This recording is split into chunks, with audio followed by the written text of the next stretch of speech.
101 টাকা কাবিনে বিয়ে করব। ও আপনার যিনি হাজবেন্ড হবেন উনি বললেন 101 টাকা কাবিনে বিয়ে করবে, এতে করে ভালোবাসা থাকবে নাকি? না তাহলে তা জানি না, উনি বললেন যে আমি 101 টাকা কাবিনে বিয়ে করব। তখন কাজী সাহেব বলেন যে আপনি কি আমার সাথে মশকরা করছেন? আসলে আমি আমার এই কথাটা মানে কোন মিডিয়াতে এখন পর্যন্ত বলিনি, কখনোই বলিনি যে আসলে আমার খুব ছোটবেলায় বিয়ে হয়েছে। আমার পরিবার থেকে বিয়ে দেওয়া হয়েছিল। খুব ছোটবেলা বলতে ধরেন তখন আমি মেডিকেল কলেজে ফার্স্ট ইয়ার। ওকে, পারিবারিক ভাবে হয়েছিল বিয়েটা? হ্যাঁ, মানে কি বলবো, এখন ভাবি যে হয়তো ওই কারণেই আল্লাহ আমাকে শাস্তি দিয়েছে যে আমি তার সাথে সংসারটা করতে পারিনি, এই জন্য হতে পারে। দেখেন আল্লাহ কিন্তু আমাকে ইশারা দিয়েছিল, আল্লাহ কিন্তু মানুষকে ইশারা দেয়, কিন্তু আমরা এত বোকা যে আমরা আল্লাহর ইশারা ধরতে পারি না। আসসালামু আলাইকুম প্রিয় দর্শক এবং শ্রোতা, আল্লাহ সর্বাবস্থায় আমাদের সবার মঙ্গল করুন সেই দোয়া এবং শুভকামনা জানিয়ে শুরু করছি লাইফের অন্যতম একটা এপিসোড। অনেকদিন পরে লাইফের একটা এপিসোড করছি।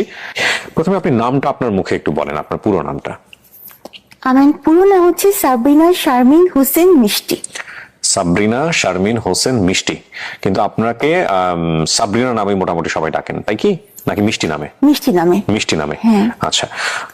বর্তমান বয়স যদি বলতে কোনো আপত্তি না থাকে? মেয়েদের তো বয়স বলা ঠিক না, কিন্তু আমার গেস্টের সবাইকে আমি বয়স বলতে বলি। আপনার আপত্তি থাকলে আমি চাইবো না আপনি বলেন, কিন্তু ইটস লাইক বয়স তো বয়স, এটা নিয়ে আসলে গোপন করে করাটা কি বা কোনো কিছু? মেয়েরা সবসময় বয়স গোপন করতে চায়, আমিও সেই দলে। Okay fine. সো আপনার জন্ম জেলা কোথায়? আমি ঢাকা ধানমন্ডিতে আমার জন্ম। ধানমন্ডিতে আপনি বড় হয়েছেন?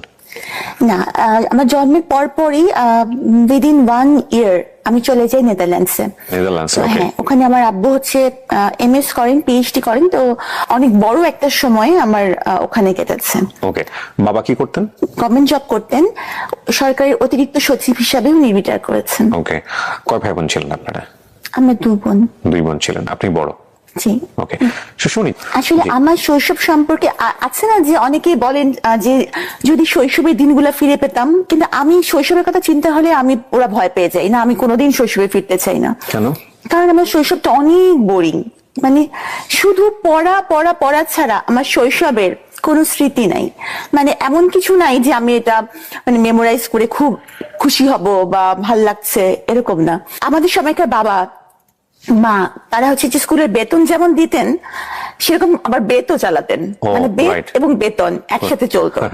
তো যেমন ধরেন যদি ক্লাসে টপ করা না যায় তাহলে কিন্তু নতুন বছরের বই পাওয়া যাবে না, হ্যাঁ, কারো কাছে পুরান বই এনে সেটে নিয়ে হয়তো চলতে হবে, এরকম অবস্থা। তো খালি পড়া পড়া পড়া ছাড়া আমার শৈশবে তেমন কোনো আমি মনে করতে পারি না যে খুব আনন্দ ঘন কিছু ঘটেছে বা কোথাও বেড়াতে যাওয়া। এমনকি কেউ কোনো ফ্রেন্ডস যদি কোনো কারণে মানে কলোনির যদি কোনো কিছুর কারণে আসতো, তাতেও আবার আব্বা তাকে ধমক দিয়ে বিদায় করে দিত। তোমার কি কোনো পড়াশোনা নাই, তুমি আমার মেয়েকে ডিস্টার্ব করতে আসছো? ওকে, সো মেয়ের কারণে হয়তো একটু বেশি কনজারভেটিভ ছিলেন বাবা। হ্যাঁ, মানে আমার বাবা খুবই কনজারভেটিভ ছিল। আমার পড়ার ব্যাপারে আমার আব্বা খুবই সিরিয়াস ছিলেন সবসময়। কারণ যেহেতু আমাদের কোনো ভাই নেই, হয়তো উনি মানে তার ছেলে নেই এই একটা অতৃপ্তি হয়তো তার বড় মেয়ের মধ্যে দিয়েই হয়তো উনি এটা করতে চাচ্ছিলেন, এই জন্য খুব বেশি পড়াশোনার উপরই ছিল। আর আমি এত পড়তাম যে আমাকে বছরে 2 সেট বই কিনতে হতো, কারণ হচ্ছে বইগুলো ঝুরঝুরা হয়ে যেত। ওকে, স্টুডেন্ট হিসেবে কেমন ছিলেন? স্টুডেন্ট হিসেবে ফাটাফাটি। কোথায় কোথায় পড়েছেন একটু ধারাবাহিকভাবে চাই আমরা। এরপর তো যে নেদারল্যান্ডস থেকে যখন ফিরলাম তখন কোন ক্লাসে ভর্তি হলেন? তখন আমি 7-এ। ক্লাস 7 এসে ভর্তি হলেন। তো নেদারল্যান্ডস থেকে এসে ক্লাস 7-এ বাংলাদেশের এরকম একটা পরিবার। বাবা কোন মন্ত্রণালয়ে ছিলেন ওই সময় দায়িত্বে? তখন আব্বা এসেছিলেন, তখন আব্বা ইআরডিতে ছিলেন। ওকে, মানে আমার এত ভালো মনে নাই তখন আসলে এইসব মন্ত্রণালয়ের বিষয়গুলা বা এগুলো আমি অত ভালো বুঝতাম না। আর আমার আব্বা ছিলেন অ্যাডমিন ক্যাডার। ওকে, আমি অত বেশি আব্বার। মা কি ছিলেন? হাউসওয়াইফ? আমার আম্মা তখন হাউসওয়াইফ ছিলেন। ওকে, মানে প্রথমে উনি চাকরি করতেন, কিন্তু পরে আমি যখন মানে হলাম পরে উনি আর চাকরিতে যাননি, যে মেয়েদেরকেই বড় করবেন। আমাদের 2 বোন বলেছি। এজ গ্যাপ 2 বোনের খুব বেশি না।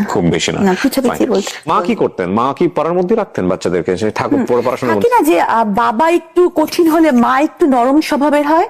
আমার বাবা মা দুইজনই সমান তালে কঠিন। মানে কোথাও গিয়ে আর ধরেন কোনো কারণে আমার আব্বা বকা দিচ্ছেন, তখন আমার আম্মু এমন ভাব করবে যে কিছু শুনতেই পাচ্ছেন না, মানে উনি যে আসবেন বাঁচাতে তা কিন্তু না। মানে দেখা যাবে যে বাবা মা দুজনই সমান তালে শাসন করেছেন। তবে আমি মনে করি যে খুব বেশি শাসন করাটা আসলে ভালো না, কারণ বাবা মার সাথে একটু বন্ধুত্বপূর্ণ সম্পর্ক হলে অনেক কিছু শেয়ার করা যায়, বা অনেক কিছু মানে ভয় থেকে যদি বাচ্চারা বাবা মাকে কিছু না বলে তাহলে সেটার ইম্প্যাক্ট কিন্তু ভালো হয় না। এই জন্য আমার মনে হয় যে শৈশবে বাবা মার এই যে একটা, আর মানে ওই সময় আমাদের সময়টা বাবারা চাইতেন যে একটা ভয়, এবং আমার মনে হয় যে বাবারা বোধহয় সেটা এনজয়ও করতেন, যে সন্তানরা তাকে ভয় পাচ্ছে, শ্রদ্ধা করছে এরকম। কিন্তু আসলে ভয় জিনিসটা কিন্তু দূরত্ব তৈরি করে। হ্যাঁ, তো এই কারণে দেখা গেছে যে আমি কিছু হয়তো মনে কিছু আসলেও সেটা বাবা মার সাথে শেয়ার করতে পারতাম না। আর যারা একটু ভালো স্টুডেন্ট হয় তাদের সাধারণত কিন্তু বন্ধু কম থাকে। হ্যাঁ, তো ওরকম বন্ধু আমার ছিল না ক্লাসে। বাবা মাও যদি বন্ধু না হয়, ক্লাসেও যদি বন্ধু না থাকে, তাহলে কি এটা একটা কষ্টেরই ব্যাপার। তো টাইম পাস করতেন কিভাবে? তবে ডায়েরি লিখতাম। ওই লেখালেখির যে সেই যে একটা সেটা কিন্তু ওখান থেকেই বোধহয় শুরু, যে নিজের কথাগুলো একটু লিখে রাখা। ওকে ওকে।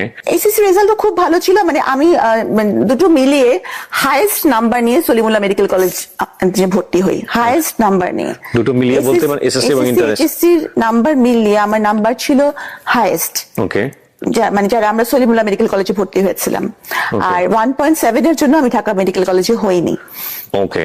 তো আমার আম্মুর খুব ইচ্ছা ছিল যে আমি ডক্টর হই, কারণ একবার একজন ডক্টরের কাছে গিয়ে আম্মু খুব মানে আম্মু যেটা বলেন আর কি, একটু কষ্টকর একটা পরিস্থিতির শিকার হয়েছিলেন। হ্যাঁ, মানে মোটামুটি তখন আমি প্রচন্ড অসুস্থ। তো আম্মু যখন আমাকে নিয়ে নেদারল্যান্ডস থেকে ফিরেছেন, ডক্টরসের খুব রুড ব্যবহার আম্মু পেয়েছিলেন। তো তখন আম্মু বলেন যে ডাক্তারে যদি এমন হয় তাহলে মানুষ কোথায় যাবে, তাহলে আমার মেয়েকে আমি ডাক্তার বানাবো এবং তার ব্যবহারটা হবে সবার সাথে খুব নরম, ফ্রেন্ডলি। এবং তো আমি আমার জীবনে, আমি জানি না মানুষ কি ভাববে, তবে আমি আমার জীবনে খুব চেষ্টা করেছি যে মানুষের সাথে ওরকম, আমার রোগীদের সাথে নরম ব্যবহারটাই করার। সো আপনার মা টার্গেট করে, আপনার বোনও কি ডাক্তার হয়েছেন? না। ওকে। তো আপনি সলিমুল্লাহ মেডিকেল কলেজে পড়লেন, এমবিবিএস ওখানে কমপ্লিট করলেন, রাইট? ইন্টার্নশিপ করার পর আপনার স্পেশালিটি কোন দিকে গ্রো করলো? ভেবেছিলাম আমি গাইনি অ্যান্ড অবস নিয়ে পড়বো, তো আমি সেটা নিয়ে পড়া শুরু করলাম। তো এফসিপিএস পার্ট 1 করার পর আমি ট্রেনিং করলাম, কিন্তু পরে আমার মনে হলো যে না, আমি আসলে এমন কিছু করব যেটা সবার জন্যই চ্যালেঞ্জিং। কার্ডিয়াক সার্জন, ছেলে হোক বা মেয়ে, সংখ্যায় কম এবং পড়াটা কঠিন, এবং এজন্যই আমি কার্ডিয়াক সার্জারিতে সুইচ করব। তখন আমি আবার এফসিপিএস পার্ট 1 করলাম কার্ডিয়াক সার্জারিতে, করে ট্রেনিং করলাম। ট্রেনিং করে আবার যখন রেসিডেন্সি প্রোগ্রাম করা হলো বঙ্গবন্ধুতে, তখন আমি রেসিডেন্সি প্রোগ্রামে ঢুকলাম। ওকে। এটা হচ্ছে মানে এমএস কোর্স, 5 বছরের, পুরোটা সময় ওখানে ইনভলভ থাকতে হবে। ওকে। এবং প্রতি 3 মাস অন্তর অন্তর বিভিন্ন ডিপার্টমেন্টে প্লেসমেন্ট হবে এবং বিভিন্ন ডিপার্টমেন্টে পরীক্ষা হবে। এভাবে করে করে আস্তে আস্তে মানে কমপ্লিট মনিটরিং সিস্টেমের মধ্যে থেকে পড়াশোনা করা। সো আপনি এই কমপ্লিট করার পরে প্র্যাকটিসে গেলেন কত সালের দিকে? প্র্যাকটিস মানে আমার তো ইন দি মিন টাইম কিন্তু সরকারি বিসিএস ক্যাডার। আমি কততম বিসিএস এ? আমি 27তম। প্রথমেই হয়ে গেছে আপনার? আমি এক চান্সে বিসিএস পাস করেছি। ও ওয়াও। ওয়াও কেন? না, আমি তো করতে পারিনি, এই জন্য ওয়াও বলছি আর কি। আমার কাছে পরীক্ষা দিয়েছিলেন? হ্যাঁ, আমি বেশ কটা পরীক্ষা দিয়েছিলাম। একটাতে আমার ভাইভাতে গিয়ে আমার সঙ্গে খুব অনভিপ্রেত একটা ঘটনা ঘটে, যেটা আমি এই মুহূর্তে বলতে চাই না। বললে হয়তো অনেকে আপনিও বলতে চান না এমন কিছু আছে? হ্যাঁ, অনেক কিছু আছে, অনেক কিছু আছে। সবাই সবকিছু জানে না এবং সবকিছু বলাও যায় না, উচিত না। হ্যাঁ, ইভেন আমার সাথে বিসিএস ভাইভাতে যে ঘটনা ঘটেছে সেটা যদি আমি বলি আপনার এই ইন্টারভিউতে, সেটা তোলপাড় হয়ে যাবে পুরো ঘটনা। এবং আমি মানুষের নাম মনে রাখতে পারি না। যে ভদ্রলোক আমার ইন্টারভিউ নিয়েছিলাম, আমি ডেফিনেটলি শিওর সে হয়তো এখনো কর্ম অবস্থার মধ্যে আছে। আমি তার নামটা পর্যন্ত মনে রেখেছি জীবনে। আমার ধারণা কোনোদিন আল্লাহ তার সামনাসামনি আমাকে করাবেন, এবং দেন আমি তাকে একটা ধন্যবাদ দিব যে আপনি আমাকে সেদিন সিলেক্ট না করে ভালো কিছুই করেছিলেন। যাই হোক, সো ওটা একটা অন্য প্রসঙ্গ। আমি আপনি অনেক মেরিটোরিয়াস। আমরা কি ইতে মানে লাইভে আছি? না না, কেউ দেখছে না, এটা রেকর্ড হচ্ছে জাস্ট। আপনার প্রথম পোস্টিং কোথায় ছিল? দিনাজপুরে রামডুবির হাট। গিয়েছিলেন ওখানে? হ্যাঁ, ওখানে 1.5 বছর আমি ছিলাম। 1.5 বছর। It's okay. আপনার ওখানকার অভিজ্ঞতা কেমন ছিল? তখনের অবস্থা এমন ছিল যে ওখানে থাকতে অনেক কষ্ট হয়েছে। আমি তখন ওই যে এফসিপিএস করলাম তখন ট্রেনিং পোস্টে আমার পোস্টিং হয়ে গেল ঢাকা মেডিকেল কলেজে, তখন চলে আসলাম। কিন্তু ওই সময়টুকু খুব কষ্ট হয়েছে। আরেকটা ব্যাপার কি, আমার আব্বা হচ্ছে যে এমন মানুষ যে আমার আব্বা কখনো কারোর কাছে কোনো সুপারিশ তার মেয়ের জন্য কখনো করবেন না। আমার আব্বা কিন্তু যখন আমি মেডিকেলে মানে ভর্তি পরীক্ষা দেই, তখনও আমার আব্বা সরকারি চাকরিতে আছেন, উচ্চপদস্থ কর্মকর্তা। আবার এমনকি যখন আমি বিসিএস পরীক্ষা দিই, তখনও আব্বা সরকারি চাকরিতে। কিন্তু আমি আব্বাকে ভুলেও বলিনি যে আমার কবে মানে ভাইভা হবে, কারণ আব্বা কিছু বলবেনও না এবং মানে কোনো লাভও নাই এবং আমি চাইও না। আচ্ছা। হ্যাঁ, মানে আমার আব্বার সাথে ওই যে বললাম একটা দূরত্ব ছিল, এই জন্য একটা ইগোর কনফ্লিক্ট কিন্তু সবসময় ছিল, Okay. যে আমার একটু ছিল যে আমি আব্বার কাছ থেকে সাহায্য নিব না। ওকে, তো বা আমার আব্বার কাছে আমি কিছু চাই না, বা তার কাছে আমি ছোট হব না। আমি মানে এই জিনিসটা তখন বুঝতে পারতাম না যে বাবা আমার কাছে মানুষ আসলে ছোটই। Sabrina, if you want to cry there is no problem, you can cry. হ্যাঁ, কান্না হাইড করতে হবে না, কান্না আমাদের জীবনের একটা অংশ। কাঁদতে পারাটা একটা বিশাল গুণ, সবাই কাঁদতে পারে না। হ্যাঁ, এবং যারা কাঁদতে পারে না তারা আমি মনে করি অনেক কষ্টের মধ্যে থাকে। আল্লাহ আমাদেরকে চোখের পানি দিয়েছে আমাদের কষ্ট নিবারণ করার জন্য। So if you want to cry you can cry, no problem. আপনি এফসিপিএস করার জন্য আপনি ঢাকাতে হ্যাঁ, আসলেন। পার্ট 1 পরীক্ষা দিয়ে ট্রেনিং পোস্টে ঢাকা মেডিকেল কলেজে আমার পোস্টিং হলো। ওকে, সো ওখানে আসলেন এবং আসার পরে আপনি পড়াশোনা করছিলেন এবং ডেফিনেটলি তখন আপনার বিয়ে হয়নি, হয়েছে কি? আমি জানি না আপনার লাইফ সম্পর্কে, যে কারণে আমি জিজ্ঞেস করছি। আসলে আমি আমার এই কথাটা মানে কোন মিডিয়াতে এখন পর্যন্ত বলিনি, কখনোই বলিনি, যে আসলে আমার খুব ছোটবেলায় বিয়ে হয়েছে। আমার পরিবার থেকে বিয়ে দেওয়া হয়েছিল। খুব ছোটবেলা বলতে? ধরেন তখন আমি মেডিকেল কলেজে ফার্স্ট ইয়ার। ওকে, পারিবারিক ভাবে হয়েছিল বিয়েটা? হ্যাঁ, আমাদের ফ্যামিলির মেয়েরা সবাই খুব সুন্দরী এবং তারা কখনো কোনো চাকরি করে না বা চাকরি করতে তাদের প্রয়োজন হয় না। তো তারা সবাই স্বাভাবিকভাবে বড় লোকের ওয়াইফ। তো আমার কিন্তু পড়াশোনার প্রতি অসম্ভব ঝোঁক ছিল। তো মানে আমি ঠিক সংসার করা বা এই জিনিসটার মতো ম্যাচুরিটি বা কিছু আমার ছিল না। তো আমি দেখা যেত যে আমার বাবার পাশে থাকতাম এবং আমি খালি পড়তাম, মানে সংসার করা ওইভাবে যাওয়া হতো না, না? আমি কখনোই যেতাম না। হ্যাঁ, তো এই কারণে দেখা গেছে যে আমার ওই সংসারটা টেকেনি। এইখানে একটা লম্বা গল্প। ওই সংসারটা কত বছরের ছিল আপনার প্রথম বিয়ের সংসারটা? যেভাবে থাকুক না কেন, মানে ডিভোর্স হওয়া পর্যন্ত কত বছর? 4-5 বছর। মানে আপনি বিসিএস এ জয়েন করেছেন না তারই আগে ডিভোর্স হয়ে? তার আগে ডিভোর্স হয়ে গেছে। আচ্ছা, এখানে একটা বিষয় আমরা একটু বলে রাখি। আপনারা যেহেতু সামাজিক যোগাযোগ মাধ্যমের কল্যাণে হোক বা করোনাকালীন সময় ওনাকে নিয়ে প্রচুর রিপোর্ট হয়েছে সে কারণেই হোক, তো সুতরাং ওনার ফেসটা অনেক নন। আর আমাদের অনুষ্ঠানের ডিসক্লেইমারে কিন্তু একটা কথা আমরা স্পষ্টভাবে সবসময় বলে দিই যে কোনো লাইফের গল্প এখানে যখন বলা হয় তখন দুটো বিষয় আমরা খেয়াল রাখি। এটা একটা একপাক্ষিক বক্তব্য, আর এটা কোনো ইনভেস্টিগেটিভ শো না। এবং আমরা সচেতনভাবে চেষ্টা করি যদি ওনার বক্তব্যের জায়গাটি থেকে এমন কোনো ব্যক্তি বা প্রতিষ্ঠানের নাম আসে যেটা ওনার বক্তব্যের প্রেক্ষাপটে হেয় বা অপমানজনক হতে পারে, তাহলে ওই ব্যক্তি এবং প্রতিষ্ঠানের নাম এবং আইডেন্টিটি সমস্ত কিছু আমরা হাইড করি। এটা হচ্ছে এক। 2 নম্বর পয়েন্টটা হচ্ছে যে ওনার যেহেতু বর্তমানে একটি মহামান্য আদালতে একটি মামলা চলমান অবস্থায় রয়েছে এবং সেহেতু এই পুরো কন্টেন্ট মানে সোশ্যাল মিডিয়াতে ওনার এই যে বক্তব্যটি যাচ্ছে লাইভ থেকে, studio of creative arts and থেকে, এই বক্তব্যের কোনো অংশই জাস্টিফাইড না, মানে আমাদের জায়গা থেকে জাস্টিফাইড না। আমরা কোনোভাবে ইনভেস্টিগেট করে এটা প্রচার করছি না, জাস্ট এটা ওনার জীবনের একটা ফিলোসফি, মতামত। সে অর্থে কে গুরুত্ব দেবেন কে গুরুত্ব দেবেন না তার ব্যাপার। তো সেই জায়গা থেকে আমরা কোনো অংশই কখনোই যাতে করে কোর্ট বা অন্যান্য জায়গাতে যাতে এটা কোনো এভিডেন্স হিসেবে ব্যবহার না করা হয় সেই ব্যাপারে আমরা স্পষ্টভাবে এই অনুষ্ঠানের শুরুতেই দিক নির্দেশনা দিয়ে রাখছি। তো এক পর্যায়ে কি আপনি সিদ্ধান্ত নিলেন নাকি ফ্যামিলিগত ভাবে? ফ্যামিলিগত ভাবেও না, আমিও না, কারণ চিন্তা ভাবনা আমার ছিল না। আমার হ্যাঁ, হাজবেন্ডই দিয়েছে এবং উনি অসম্ভব ভালো মানুষই ছিলেন। আচ্ছা, কিন্তু উনি তো বিয়ে করেছেন সংসার করার জন্য, তাই না? সুতরাং উনি তো আর এটা মানে উনি কতদিন এরকম করবেন, মানে সংসার করার মতো ম্যাচুরিটি আসলে তখন আমার ছিল না। আপনারা দুজন বসতেন, বিষয়গুলো নিয়ে আলোচনা হতো যে উনি আসলে কি চান, বা বিয়ের আগে আপনারা কোনো কথোপকথন করেছেন কিনা? একদমই কোনো কথোপকথন হয়নি? না। বাবার জায়গা থেকে এত বড় ভুল হতে পারে? এত শিক্ষিত একজন মানুষ। মানে উনি তো আমার বাবা তো মানে আমি বললাম মানে আমার প্রথম হাজবেন্ড যিনি ছিলেন উনি তো অনেক শিক্ষিত। কিন্তু বাবা তো নিশ্চয়ই বিয়েটা অ্যারেঞ্জ করেছেন বা মা তো, তো ওনারা তো নিশ্চয়ই মেয়ের মেন্টালিটিটা জানতেন বা অতটা জানতেন, অতটা মানে বিশাল দূরত্ব, আসলে মানে বিশাল দূরত্ব তো বলতেই হবে, এতটা জানতেন না। কারণ আমার বাবা মা যাকে আমার জন্য ঠিক করেছিলেন বা বাবা মা করেছিলেন ওনারাই আসলে রাইট ছিলেন। ওকে, কিন্তু আপনি এই সময়টাতে মানতেন না? আমি এটা বুঝিনি, কারণ আমরা আসলে বেশিরভাগ সময় ছেলেমেয়েরা বুঝি না যে বাবা মা আমাদেরকে বুঝেই কাজটা করেন। যেমন উনি ছিলেন, উনি বিসিএস ক্যাডার ছিলেন।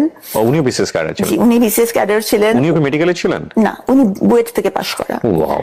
হ্যাঁ, এবং ওনার বাবা আমার বাবার সার্ভিসের মানে কলিগ। আচ্ছা।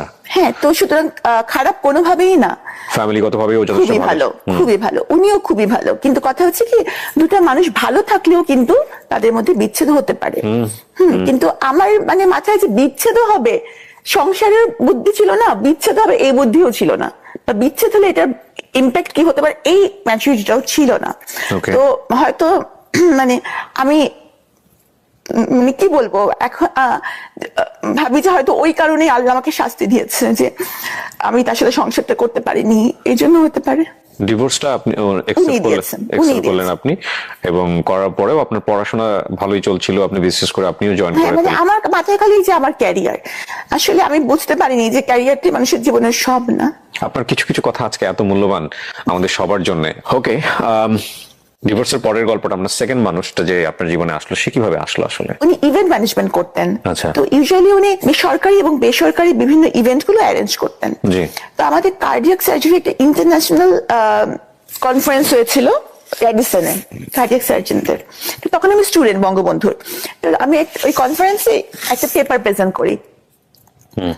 তো তখন ওনার সাথে ওই ইভেন্টটা ওনারা অর্গানাইজ করেছিলেন।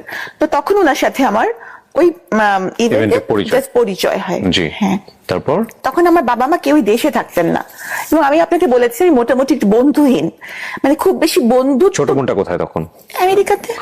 ছোট বোন তখন আমেরিকাতে, বাবা মাও আমেরিকাতে? হ্যাঁ, আমার পরিবারে কেউ বাংলাদেশে থাকেন না। তো আপনি চলে গেলেন না কেন? মানে আমি যে খুব অড টাইপের একটা কোশ্চেন, দ্যাটস ইওর ফ্রিডম, আপনার ব্যক্তি স্বাধীনতা। তারপর আমি চলে যেতে পারতাম, আপনি কিন্তু যান আমি নাই কেন?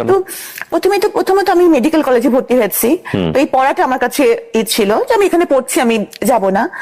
এরপর পরবর্তীতে যখন আমি বিসিএস ক্যাডার হলাম, তখন তো ওখানকার সিটিজেনশিপের জন্য অ্যাপ্লাই করার কোনো প্রশ্নই ওঠে না, কারণ এখানকার সরকারি কর্মচারী তো ওখানকার সিটিজেনশিপ অ্যাপ্লাই করতে পারেন না। সো আপনি চাইলে এগুলো ছেড়ে দিয়ে চলে যেতে পারতেন। হ্যাঁ, অফকোর্স চলে যেতে পারতাম, কিন্তু আপনি সেটা করেন নাই। না। কেন করেননি? আমি অসম্ভব, মানে আমার ক্যারিয়ারটাই আমার মাথায়, যদিও ওখানে গিয়েও আপনি গিয়েও ক্যারিয়ার করতে করতে পারতাম। আপনার ফ্যামিলি কি চাইতো ওই সময়টাতে? আমার ফ্যামিলি চাইতো আমি চলে যাই। আমার কাছে কেন জানি মনে হচ্ছে আপনার ফ্যামিলির সাথে আপনার একটা বড় ধরনের বার্গেনিং হয়েছে এই বিষয়গুলো নিয়ে, এবং সেটাও খুব সহজ বার্গেনিং ছিল না, কারণ দুটো মাত্র মেয়ে, বড় মেয়ে তাকে বাংলাদেশে রেখে যাচ্ছে এবং অলরেডি সে ডিভোর্স। না, আমার বাবা কিন্তু বেশি সময় আমেরিকা থাকতেন না, কারণ ওনার ইবাদতের অসুবিধা হতো। কারণ হচ্ছে যে মসজিদ যেতে হতো আমার আব্বুকে, তো সে তো অনেক দূর, তো কে তাকে নিয়ে যাবে ড্রাইভ করে? ওখানে রোজা রাখা, ওই সময়গুলো কিন্তু একটু বড় সময় আমার আব্বা দেশে থাকতেন। আচ্ছা। কিন্তু কিন্তু যখন আমার এই হাজবেন্ডের সাথে আমার পরিচয় হয়েছিল, ওই সময়টা আমার আব্বা দেশে ছিলেন না। পরিচয় থেকে পরিণয়ের দিকে গেল কিভাবে? উনি যেহেতু ইভেন্ট ম্যানেজমেন্টে ছিলেন, ইভেন্ট ম্যানেজমেন্ট কিন্তু মানুষকে মোটিভেট করার ক্ষমতা রাখে, মানে কথা দিয়ে মুগ্ধ করাটা তাদের একটা কাজেরই অংশ। জি। তো নিশ্চয়ই আমি মুগ্ধই হয়েছিলাম, যেহেতু তখন আমি ডিভোর্সও ছিলাম, সেও তাই ছিল। তো তখন আমারও তাকে পছন্দ হয়েছিল। জি। প্রস্তাবটা কে দেয় ফার্স্ট? আমি। আপনি তাকে দিয়েছিলেন প্রস্তাবটা? ওকে। ওই ভদ্রলোক তো এখন জেলে আছেন, আমি যদি ভুল না করে থাকি, নাকি? না, আমি শুনেছি, মানে আমি তো শিওর না, অবশ্যই এটা বলতে পারছি না। মানে আমার সাথে তার কোনো যোগাযোগই নেই, উনি আমার জন্য মরে গেছেন, এই জন্য কোনো যোগাযোগ আমি রাখিনি। আমি নট শিওর, আপনার যে ভদ্রলোকের কথা বলা হচ্ছে সে তো আপনার সঙ্গে জেলে যায় বা এরকম, রাইট? আমার আগে যায়, আমার মানে নিয়ার অ্যাবাউট 1 মান্থ আগে সে জেলে যায়। আমি শুনেছি উনি বের হয়েছেন। এটা কোনো কিছু ম্যাটার করে না, কারণ সে আমার জন্য মরে গেছে। সে জেলে থাকুক, সে বাইরে থাকুক, সে কোথায় থাকুক, সে আমার কাছে দুনিয়ার বাইরে। ফাইন। আপনি তাকে প্রস্তাব দিলেন বিয়ে করার জন্য বা প্রেমের সম্পর্কে যাওয়ার জন্য, এটা কোন সময়ের ঘটনা? এটা 2015 সালের দিকে আপনি তাকে প্রস্তাব দিলেন। তার জায়গা থেকে বিষয়টা কি ছিল, রেসপন্স কি ছিল?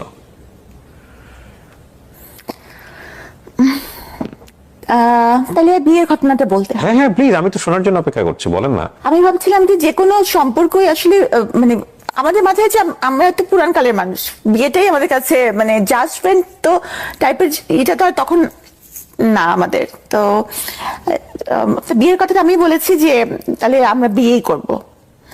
পরিচয় মাত্র 3 মাসের কিন্তু। হ্যাঁ, তো আর আব্বা আম্মাকে তো বলা যাবেই না, আব্বা আম্মা দেশেও নাই, আর আমার আব্বা আম্মা কখনো এই বিয়েতে জীবনেও রাজি হবে না, জীবনেও না। তো আমি বললাম, তো উনিও বললেন যে হ্যাঁ ঠিক আছে। তো ওনার কিছু আত্মীয় স্বজন, আবার আমার ফ্রেন্ডসরা ছিল, বান্ধবীরা মেডিকেল কলেজের। বিয়ের দিনকে তো আমার ওরা হলুদ টলুদ লাগালো, তো হলুদ লাগানোর পর সেদিনই সন্ধ্যাবেলা বিয়ে হবে, এরকম একটা। মানে ওইভাবে ওনার ফ্যামিলিও ইনফর্ম ছিল না যে আপনাকে বিয়ে করতে ওনার হচ্ছে? ফ্যামিলিরও কেউ খুব একটা এখানে থাকে না। মানে ওই সময়টা থেকে আপনি ওনার সম্পর্কে খুব ভালো করে জানতেন আগাগোড়া? জানতাম হয় নাকি এত মেরিটোরিয়াস একটা মেয়ে? আসলে কিছু কিছু আসলে জায়গায় একটা মানুষ যে আমরা পড়াশোনা করে সব দিক দিয়ে খুব একেবারে মানে সবাই এটাই বলে যে হ্যাঁ সে ডাক্তার, সে কেন এটা জানবে না বা বুঝবে না, কিন্তু সবসময় কি এটাই যে আমি আমি মেধাবী আপনার হলে সঙ্গে একমত কিন্তু আমি আমার দর্শকদেরকে ইনফ্লুয়েন্স করতে চাই না এই বিষয়ে। আমি ব্যক্তিগতভাবে আপনার সঙ্গে একমত। কেন একমত বলছি, যে মানুষজন বলে না, গুরুজনরা বলে না যে প্রেম একটা বোকা, প্রেম অন্ধ করে দেয় মানুষকে, প্রেম একটা ইলিউশন। জীবনে কখনো কখনো এই জিনিসটা চরম পর্যায়ে সত্য, এবং সেটা আমরা ধাক্কা না খাওয়া পর্যন্ত আসলে বুঝতে পারি না। এবং এই ধাক্কাটা কারো কারো জীবনে খুব অল্প সময় চলে আসে, আবার কারো কারো জীবনে খুব লম্বা সময়ের পরে আসে। বাট এই ধাক্কা কারো জীবনে না আসুক সেটার জন্য আবার এটা ঠিক যে এই ইলিউশন থেকেও অসংখ্য ভালো ঘটনার জন্ম হয় পৃথিবীতে, তাই না? তবে এটা ঠিক যে ওই লাভ এক ধরনের মোহ, এবং এই মোহতে অনেক বড় বড় জিনিস মানুষ ওভারলুক করে যায়, অনেক বড় বড় জিনিস, ব্যাপারে কোনো সন্দেহ নেই। আপনি ওনার সম্পর্কে তেমন কিছু জানতেন না, আর উনি তো মোটামুটি জানতো বোধহয় আপনার সম্পর্কে, যে আপনার ফ্যামিলিরা কারা কারা আমার আছেন। সম্পর্কে সব জানতো। আমার সম্পর্কে এখনো তো আমি অনেকের সম্পর্কে জানি না, কিন্তু সবাই তো আমার সম্পর্কে জানে। সো না, ডেফিনেটলি আপনার সেই সময় তো সেরকম অবস্থা ছিল না, আর এখনকার জানার অবস্থা তো অন্য কারণ। মানে অনেকের জানার আগ্রহ থাকে, তো আমার মনে হয়নি যে আমার কিছু জানার দরকার, বা কার মাধ্যমে জানবো, কাকে জিজ্ঞেস করবো তার সম্পর্কে, মানে এরকম। আর সে তো আর কোনো মানে এখানকার কোনো স্টুডেন্ট ছিল না যে তার কলেজে গিয়ে আমি জিজ্ঞেস করবো, বা এটা আমার মাথায় আসে না যে কিছু আমার জিজ্ঞেস করা লাগবে। আচ্ছা, হ্যাঁ, এটা আমার মাথায় আসে নাই, সত্যি কথা যেটা। সো তারপর কি হলো? তো তখন ওই যে সেদিন বিয়ের সন্ধ্যায় ঘটনা, আমার হ্যাঁ, বিয়ে। হ্যাঁ, তারপর তো উনি আসলেন, আমার ফ্রেন্ডসরা ছিল, এসে উনি বললেন যে আমি তো বিয়ে করব না। ও তখন আমার মনে হলো যে কি মানে এটা কেমন কথা, মানে আমার ফ্রেন্ডসরা আমাকে হলুদ লাগাইছে যে আমার বিয়ে হবে, আর অলরেডি কিন্তু আমার একটা বিয়ে, আমার জীবনে এরকম একটা ঘটনা আছে। ওনার লাইফে কি এরকম কিছু ছিল আপনার মতো? হ্যাঁ, আমি পরে জানতে পেরেছি। তখন পর্যন্ত আপনি কি জানতেন এটা বলেন আমার। তখন পর্যন্ত জানতাম যে উনি বিবাহিত, আমি ডিভোর্সড। ও, তখন পর্যন্ত আপনি জানতেন যে আপনার মতো উনিও বিবাহিত, ডিভোর্স, এবং ওনার কোনো বাচ্চা কাচ্চা নাই?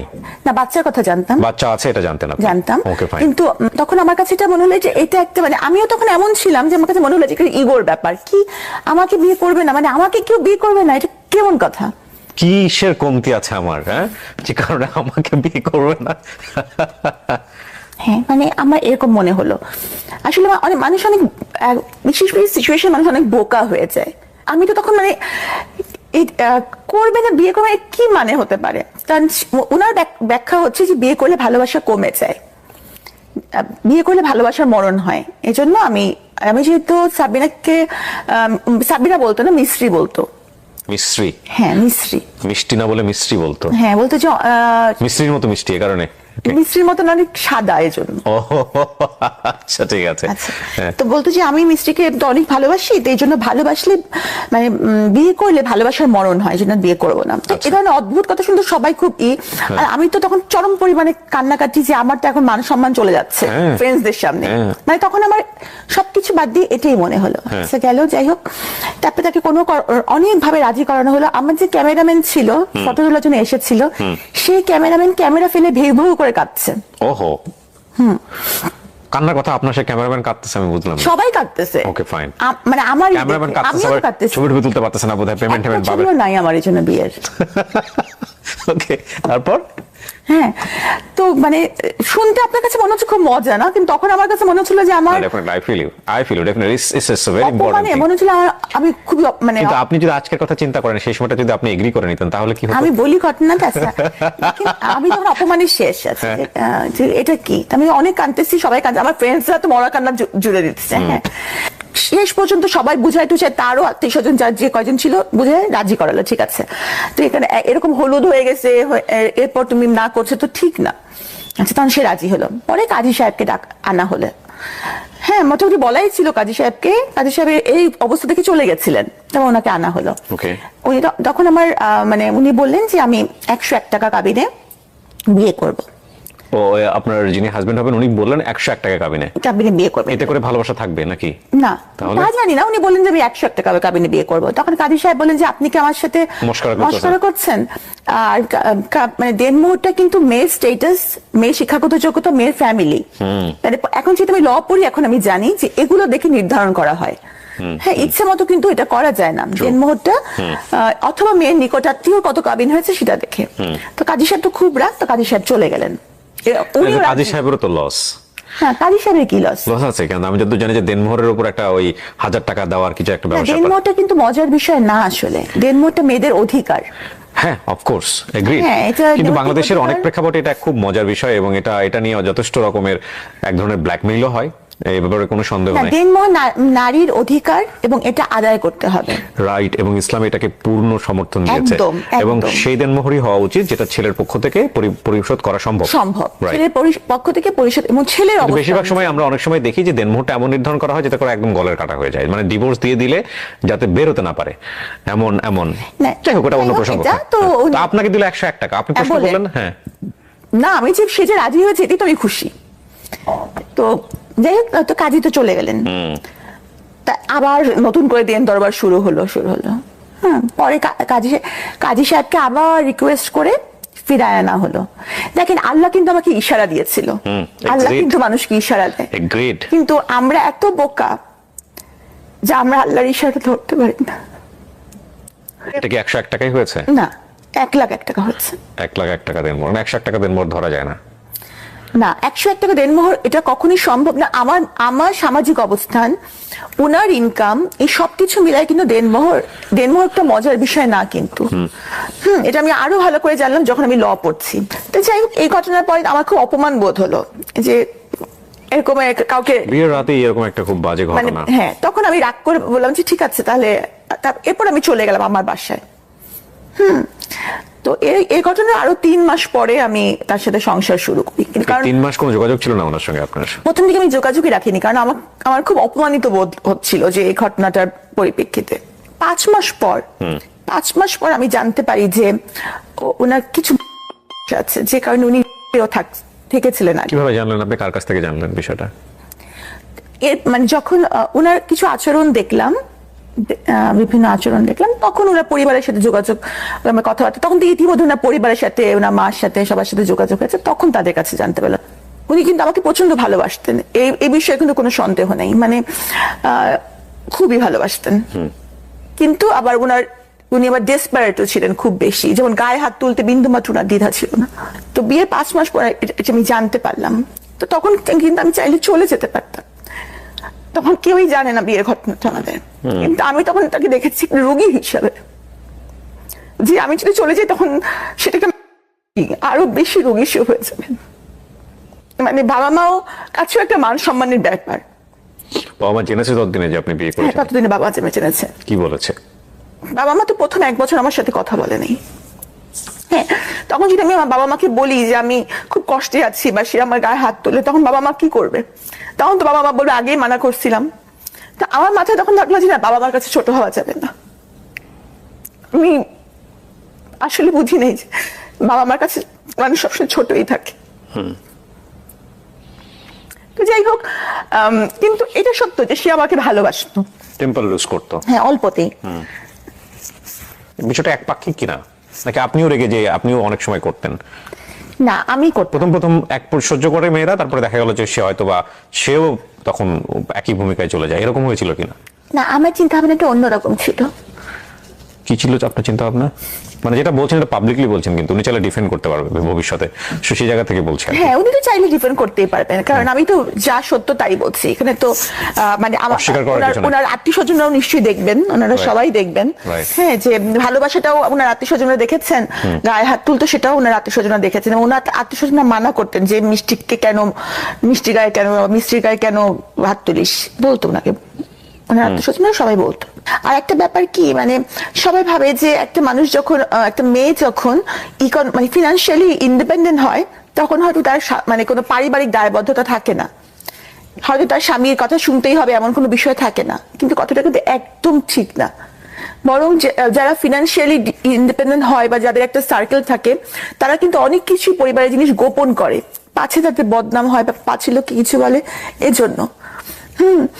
আমি তখন আমার মধ্যে একটা ছিল যে ওই সময় আমার আগের ফেসবুকে বেশিরভাগ ছবি আমি আমার হাজবেন্ডের সাথে খুব হাসি খুশি ছবি দিতাম, যে অ্যাটলিস্ট সবাই দেখুক আমি ভালো আছি। কারণ কাউকে খারাপ আমি আছি এটা দেখায় তো কোনো লাভ নাই। আর আমি বারবারই বলতেছি যে উনি কিন্তু আমাকে ভালোবাসতেন, কিন্তু না ভালোবাসাটা ছিল একটু অন্যরকম। হ্যাঁ, যেমন গাড়ির মধ্যেও কিন্তু যখন উনি ড্রাইভ করতেন উনি কিন্তু আমার হাত ধরে বসে থাকতেন, যে কিছু হলেই যে মানে বা আমি যদি কোনো ফোন আসলে হাত সরিয়ে নিতাম, উনি বলতেন মিস্ত্রি তুমি হাত সরিয়ে নিলা কেন, তুমি কেন হাত সরিয়ে নিলা, মানে কেন তুমি আমার চেয়ে বেশি ফোনটাকে প্রায়োরিটি দিচ্ছ, এই মোমেন্টটাকে কেন প্রায়োরিটি দিচ্ছ না, দ্যাট এটা কিন্তু কোশ্চেনেবল, এটা আসলেই কোশ্চেনেবল। মানে ফোনটার সময় কেটেই দেওয়া উচিত ডেফিনেটলি, কারণ ইটস বিউটিফুল মোমেন্ট। যাই হোক, আমি জাজমেন্ট করছি না, মানে বিউটিফুল মোমেন্ট কি আমি মানে as a doctor I have to attend my phone calls, কারণ আমার রোগীরা ফোন করে, তখন তুমি ফোন না ধরে থাকতে পারবে না। আমার হসপিটাল থেকে ফোন আসে, ফোনেও না সমস্যা নাই, মানে হাতটা ছেড়ে দিয়ে ফোনটা ধরে আবার হাতটা ধরলাম না কেন। ও এটা তো উচিত ছিল আপনার হাতটা ধরা। হ্যাঁ, এই তো মানে এই মানে এই ব্যাপারগুলো সে মানে নোটিস করতো মানে কতটুকু সে আমাকে ভালোবাসে। এখানে আসলে জানি না বলাটা ভাবে ঠিক হবে কিনা, মানে এক্সপেক্ট করতো অনেক কিছু, মানে ও আপনাকে অনেক লাভ করতো, এটা আপনি যেমন বুঝতে পারতেন, সেটা ইন রিটার্নও সে অনেক কিছু এক্সপেক্ট করতো, বাট আপনার লাভ এক্সপ্রেশন তো আপনার মতো, হয়তো সেও বুঝতে পারতো না এই বিষয়গুলো। যাক, আমরা আসলে জাজমেন্টে না নিই, কিন্তু আমি যেটা বলতে চাচ্ছি যে বিয়ের পরে আপনি এমন কিছু কি জানলেন যেটা আপনি বিয়ের আগে জানতেন না? এই যেমন বিষয়টা, এছাড়া থাকা বিষয়টা তো খারাপ না, ও থেকে ভালো হয়ে আসছে না, ভালো হয়ে এসেছিল, কিন্তু মানে এরপর যে এই যে জিনিসগুলো আমার সেটা ছিল, এবং দেখা গেছে যে এই পুরো 5 বছরে কিন্তু উনি ওষুধ খেয়েছেন, আমি ওনাকে রেগুলারই মানে উনি ট্রিটমেন্টে ছিলেন। কিন্তু আপনার মেডিকেল ভাষায় এটা কি আপনি খারাপ বলবেন? না, একটুও খারাপ না, এই জন্য আমি তাকে ছেড়ে যাইনি। ওকে, এই জন্য আমি তাকে ছেড়ে যাইনি, কারণ আমি জানতাম যে আমার সাপোর্ট তার দরকার, কারণ যে কোনো কিছুতেই সে বলতো মিস্ত্রি আমার এই সমস্যা, তুমি কিছু একটা করো। তো উনি মানে যে কোনো কিছুতে মিস্ত্রি ছাড়া সে কিছু করতো না, বুঝতো না। হ্যাঁ, মানে বুঝতো না। তো তারপরে কি হলো, মানে এই ধরনের একটা ঘটনা কেন আসলো 2020 সালে বোধহয়, না? কি হয়েছিল বলেন তো? আসলে ব্যাপারটা হচ্ছে কি যে উনি কিন্তু আগেই মানে মানে এই ইভেন্ট ম্যানেজমেন্টের কাজগুলো করতো, তো উনি এই করোনার কাজটা নিয়েছিলেন। তো করোনার কাজটা এই ওনার কিন্তু কোনো হসপিটাল ছিল না, অনেকেরই ভুল ধারণা একটা আছে যে ওনার বোধহয় কোনো হসপিটাল ছিল। উনি কিন্তু ইভেন্ট ম্যানেজমেন্ট করতেন, মানে বুথ বানিয়ে যে স্যাম্পল কালেকশন করতেন, এতটুকুই ওনার পারমিশন ছিল। ও বুথ বানিয়ে বিভিন্ন স্যাম্পল কালেকশন করে কার কাছে পাঠাবে তাহলে সে? এটা পাঠাবেন যে সরকারি যে এগুলো যে যারা টেস্ট করেন সেখানে, তার তো কোনো টেস্টের, তার তো কোনো কিন্তু বুথ বানিয়ে যে স্যাম্পলটা কালেক্ট করবেন উনি, এটা কি অনুমতি ছিল? হ্যাঁ, এটা অনুমতি না ছিল। আচ্ছা, এটা কি সরকার থেকে অনুমতি দিয়েছিল? হ্যাঁ। আচ্ছা, তারপর তো এই যে ওনার অ্যাডমিনিস্ট্রেটিভ ব্যাপারগুলো, এগুলো কিন্তু আসলে আমি খুব একটা বুঝি না, কারণ উনি কিভাবে ওনার ম্যানেজমেন্টটা চালাবেন, উনি তো আগে থেকে ম্যানেজমেন্ট করেন, এই জিনিসগুলো কিন্তু আমার মাথায় ঢোকে না। অনেকেই হয়তো ভাবেন যে সাবিনা ডাক্তার, সাবিনা এগুলো ভালো বুঝছেন, কিন্তু ম্যানেজমেন্টের ব্যাপারটা যে সব ডাক্তাররা বুঝবেন এটা কিন্তু ঠিক না। তো আমি ওনাকে বলতাম যে তুমি তো এই ব্যাপারগুলো খুব একটা জানো না, তাহলে তোমার এই কাজটা নেওয়ার দরকারটা কি? কিন্তু উনি স্বাভাবিকভাবে আমার কথা শুনতেন না, মানে কাজের ব্যাপারে উনি আমার কথা শুনতেন না। হ্যাঁ, আর ওনার একটা কমপ্লেক্স সবসময় কাজ করতো, উনি ভাবতেন যে আমি যেহেতু কার্ডিয়াক সার্জন, আমি হয়তো মানে একটু বেশি হচ্ছে কিনা, বা মানে একটা ইনফিরিয়রিটি কমপ্লেক্স আমাদের ছিল। ও সামহাউ মনে করতো যে আপনার পজিশনটা ওর উপরে চলে গেছে, সো হ্যাঁ, এটা উনি মনে করতেন, যে কারণে উনি এমন কিছু করতে চাইতেন যেটা অনেক বড় কিছু। আপনি কার্ডিয়াক সার্জন হিসেবে প্র্যাকটিস করেছেন কত বছর? করার সুযোগ হয়েছে? 5 বছর। হৃদয় কাটাকাটির কাজ হয়েছে? জি, আপনি করেছেন? হ্যাঁ। কিন্তু আপনার এই এত ইমোশন, এত মানে আপনি যেভাবে কাঁদছেন, তাতে আপনার এই হৃদয় কাটাকাটি করতে খারাপ লাগে না? আমি জাস্ট অড কোশ্চেন করে ফেললাম। না না, আমার তখন পুরো অন্যরকম লাগে, একদম একদম অন্যরকম, মানে কি বলবো, মানে ওইটাই আমার সবচেয়ে বড় প্যাশন ছিল, কার্ডিয়াক সার্জারি করাটাই আমার সবচেয়ে বড় প্যাশন ছিল। ভুল মানুষ চুজ করা জীবনে যে কত বড় ক্ষতি হতে পারে, এটা আমি বলছি না যে উনি জীবনে ভুল মানুষ চুজ করেছেন, এমন হতে পারে যে ওনাকে চুজ করেছে তার জীবনেও হয়তো উনি ভুল মানুষ। হ্যাঁ, এটা হতে পারে, এটা আমি অস্বীকার করছি না, তাই না? হয়তো উনি যদি সাধারণ কোনো, যেমন ধরেন যে আমি যদি কোনো প্রোগ্রামে উনি নিয়ে যেতেন, যদি কোনো প্রোগ্রামে, তো দেখা যেত যে সবাই সাবিনার সাথে কথা বলতে চায়, হ্যাঁ, বাস আমাকে কিছু একটু প্রশংসা করে বলতে চায়, করতে চায়, তো তখন দেখা যেত যে ওনারা ওনাকে ছোট করে কথা বলে। হ্যাঁ, মানে আমার সামনে ওনাকে ছোট করে কথা বলছে, এই জেদটা আমার উপর আসতো ঘুরে ফিরে, বাসায় এসে আমাকে কথা শুনতে হতো, বকা শুনতে হতো, বা এরকম। তো হতে পারে আমি হয়তো এই জন্যই ওনার জীবনে ভুল, উনি যদি একটা সাধারণ মেয়ে বিয়ে করতেন তাহলে ওনারও হয়তো এরকম ঘটতো না। সো কি হলো সাবরিনা, এরপরে ওই স্যাম্পলগুলো উনি কালেক্ট করতেন, তারপর? তো ওই ম্যানেজমেন্টটা কিন্তু উনিই করতেন ওনার লোকজন নিয়ে। হ্যাঁ, এবং আমার কিছুটা মানে কিছু কিছু ইস্যুস নিয়ে আমার কাছে ওনার ঝামেলা হচ্ছিল। তো এই কারণে আমি কিন্তু ওই সময়টা আমার বাবার বাসায় থাকতাম, আমি কিন্তু ওখানে থাকতাম না। তো তখন থেকে আমাদের মধ্যে একটা বিশাল বড় গ্যাপ, এই করোনার পরবর্তী সময় থেকে। তো একবার উনি ওই যে তিতুমির কলেজে বিপদে পড়লেন, তখন উনি আমাকে ওই ফোন দিলেন রাত্রিবেলা। তখন আমার মামি কিন্তু আমার বাবার বাসায় বললো, মিস্ত্রি আমি অনেক বিপদে পড়েছি, এখানে অনেক মারামারি হচ্ছে। তখন আমি ছুটে গেলাম, কারণ আমার মধ্যে সবসময় ছিল যে উনি কিন্তু পুরাটা সময়, আমি বললাম যতদিন আমি সংসার করেছি পুরাটা সময় এই যে ওষুধ খেয়েছেন, মানে উনি একটু মানে নিয়ার ওনার ছিল। তো আমি সবসময় ওনাকে এভাবে দেখেছি যে ওর যেন কোনো বিপদ না হয়। উনি ডাকলে, উনি আমার হাজবেন্ড, উনি বিপদে পড়েছেন, সেটি তুমি যাওয়াটাই কি আমার অপরাধ ছিল? তাহলে আমি কোনো কোম্পানির চেয়ারম্যান না, কারণ জেকেজি হচ্ছে একটা ব্যক্তি মালিকানাধীন কোম্পানি, প্রোপাইটারশিপ কোম্পানির কোনো চেয়ারম্যান বলে পোস্ট থাকে না, থাকতে পারে না। তারপরেও সবাই জানে জেকেজির চেয়ারম্যান আমি, যদিও এখানে চেয়ারম্যান বলে কোনো পোস্ট থাকা সম্ভব না। সবাই জানে সাবরিনাই সব করছে। তো আমি ভাবি যে সবই আল্লাহর ইচ্ছা, আমার কারাগারে যাওয়াটা হয়তো আল্লাহর ইচ্ছা। তিতুমিরে যাওয়ার পর আপনি কি দেখেছেন? আমি কিছুই দেখিনি আসলে। তিতুমিরে যাওয়ার পরে ওখানকার যে স্বাস্থ্যকর্মী, ওরা বললো যে আমাদের উপর মানে হামলা হয়েছে। আর স্বাভাবিকভাবে কি, আমি যেহেতু মেডিকেল রিলেটেড, আমার কাছে মনে হবে যে স্বাস্থ্যকর্মীরা সঠিক বলছে, থাকে না মানুষ জাজমেন্টাল হয়ে যায়। তা আমার কাছে, আমি সত্য মিথ্যা যাচাই না করি, আমার মনে হলো যে ওরাই বুঝি সত্য বলছে। এখানে যে সত্যের বাইরে অন্য কিছু থাকতে পারে, এটা আমার মাথায় আসেনি। এটাই তখনই হয়তো মিডিয়া আমাকে দেখেছে যে আমি ওখানকার কিছু, জেকেজির কিছু। কিন্তু আসলে আমি কিন্তু তখন আমার বাবার বাসায় ছিলাম। আর আমি বলবো না যে আমার জেকেজি কিছু করেছে বা রিপোর্ট, এগুলো কিন্তু আমার জানা নাই, কারণ এই ম্যানেজমেন্টটা টোটালি ওনারা দেখতেন, এখানে আমার দেখার কোনো সুযোগ নাই। হ্যাঁ, জেকেজি হচ্ছে কি Jobeda Khatun general health care, সেটাও কিন্তু আমার হাজবেন্ডের দাদির নামেই, মানে পুরোটা জিনিসই উনাদের। সেখানে আমি শুধুমাত্র ওনার ওয়াইফ হিসাবে 3টা বছর। আপনাকে অ্যারেস্ট করা হলো তাহলে কোন ইস্যুতে? মিডিয়া ওখানে ওই সময়টাতে কি নিউজ করে ফেললো? আর ওই সময়টাতে উনি যদি আসলে আপনারাই ভালো জানেন, যেহেতু চলমান মামলা, এই বিষয়ে আমি কিচ্ছু বলতে চাই না। আমি শুধু এটাই বলবো, আমি আমার পক্ষ থেকে এটাই বক্তব্য যে আপনার সঙ্গে আপনার হাজবেন্ডকে একসাথে অ্যারেস্ট করা হয়েছে? না না না, উনি আমার 1 মাস আগে অ্যারেস্ট হয়েছেন, অলমোস্ট 1 মাস আগে। আচ্ছা, তো অ্যারেস্ট হয়ে গেলেন, এবং সেটা হচ্ছে ওই ফ্রড কেসের জন্য, আলটিমেটলি করোনা টেস্টের যে ফ্রড কেসটা, তাই কি? জি। ওকে, 1 মাস পরে আপনি, এটা কি আপনার হুট করে অ্যারেস্ট হয়ে গেল, নাকি আগে থেকে আপনি বুঝতে পারছিলেন যে আপনাকে অ্যারেস্ট করা হতে পারে? আমি বুঝতে পারিনি। কেন? মানে আমি তো, মানে একটা মানুষ কেন বুঝতে পারবে তাকে অ্যারেস্ট করা হবে? মানে আমি যদি এটার কিছু হতাম। ওনাকে যখন মামলাটা করা হয়েছে, সেই মামলার এজাহারে কি ছিল? আমার নাম ছিল না। ছিল না? তাহলে ওনার বক্তব্যের প্রেক্ষাপটে আপনাকে অ্যারেস্ট করা হয়েছে? সেটাও আমি জানি না। তো আপনাকে অ্যারেস্ট করা হলো, আপনি জানবেন আপনার কেন আপনাকে অ্যারেস্ট করা হলো?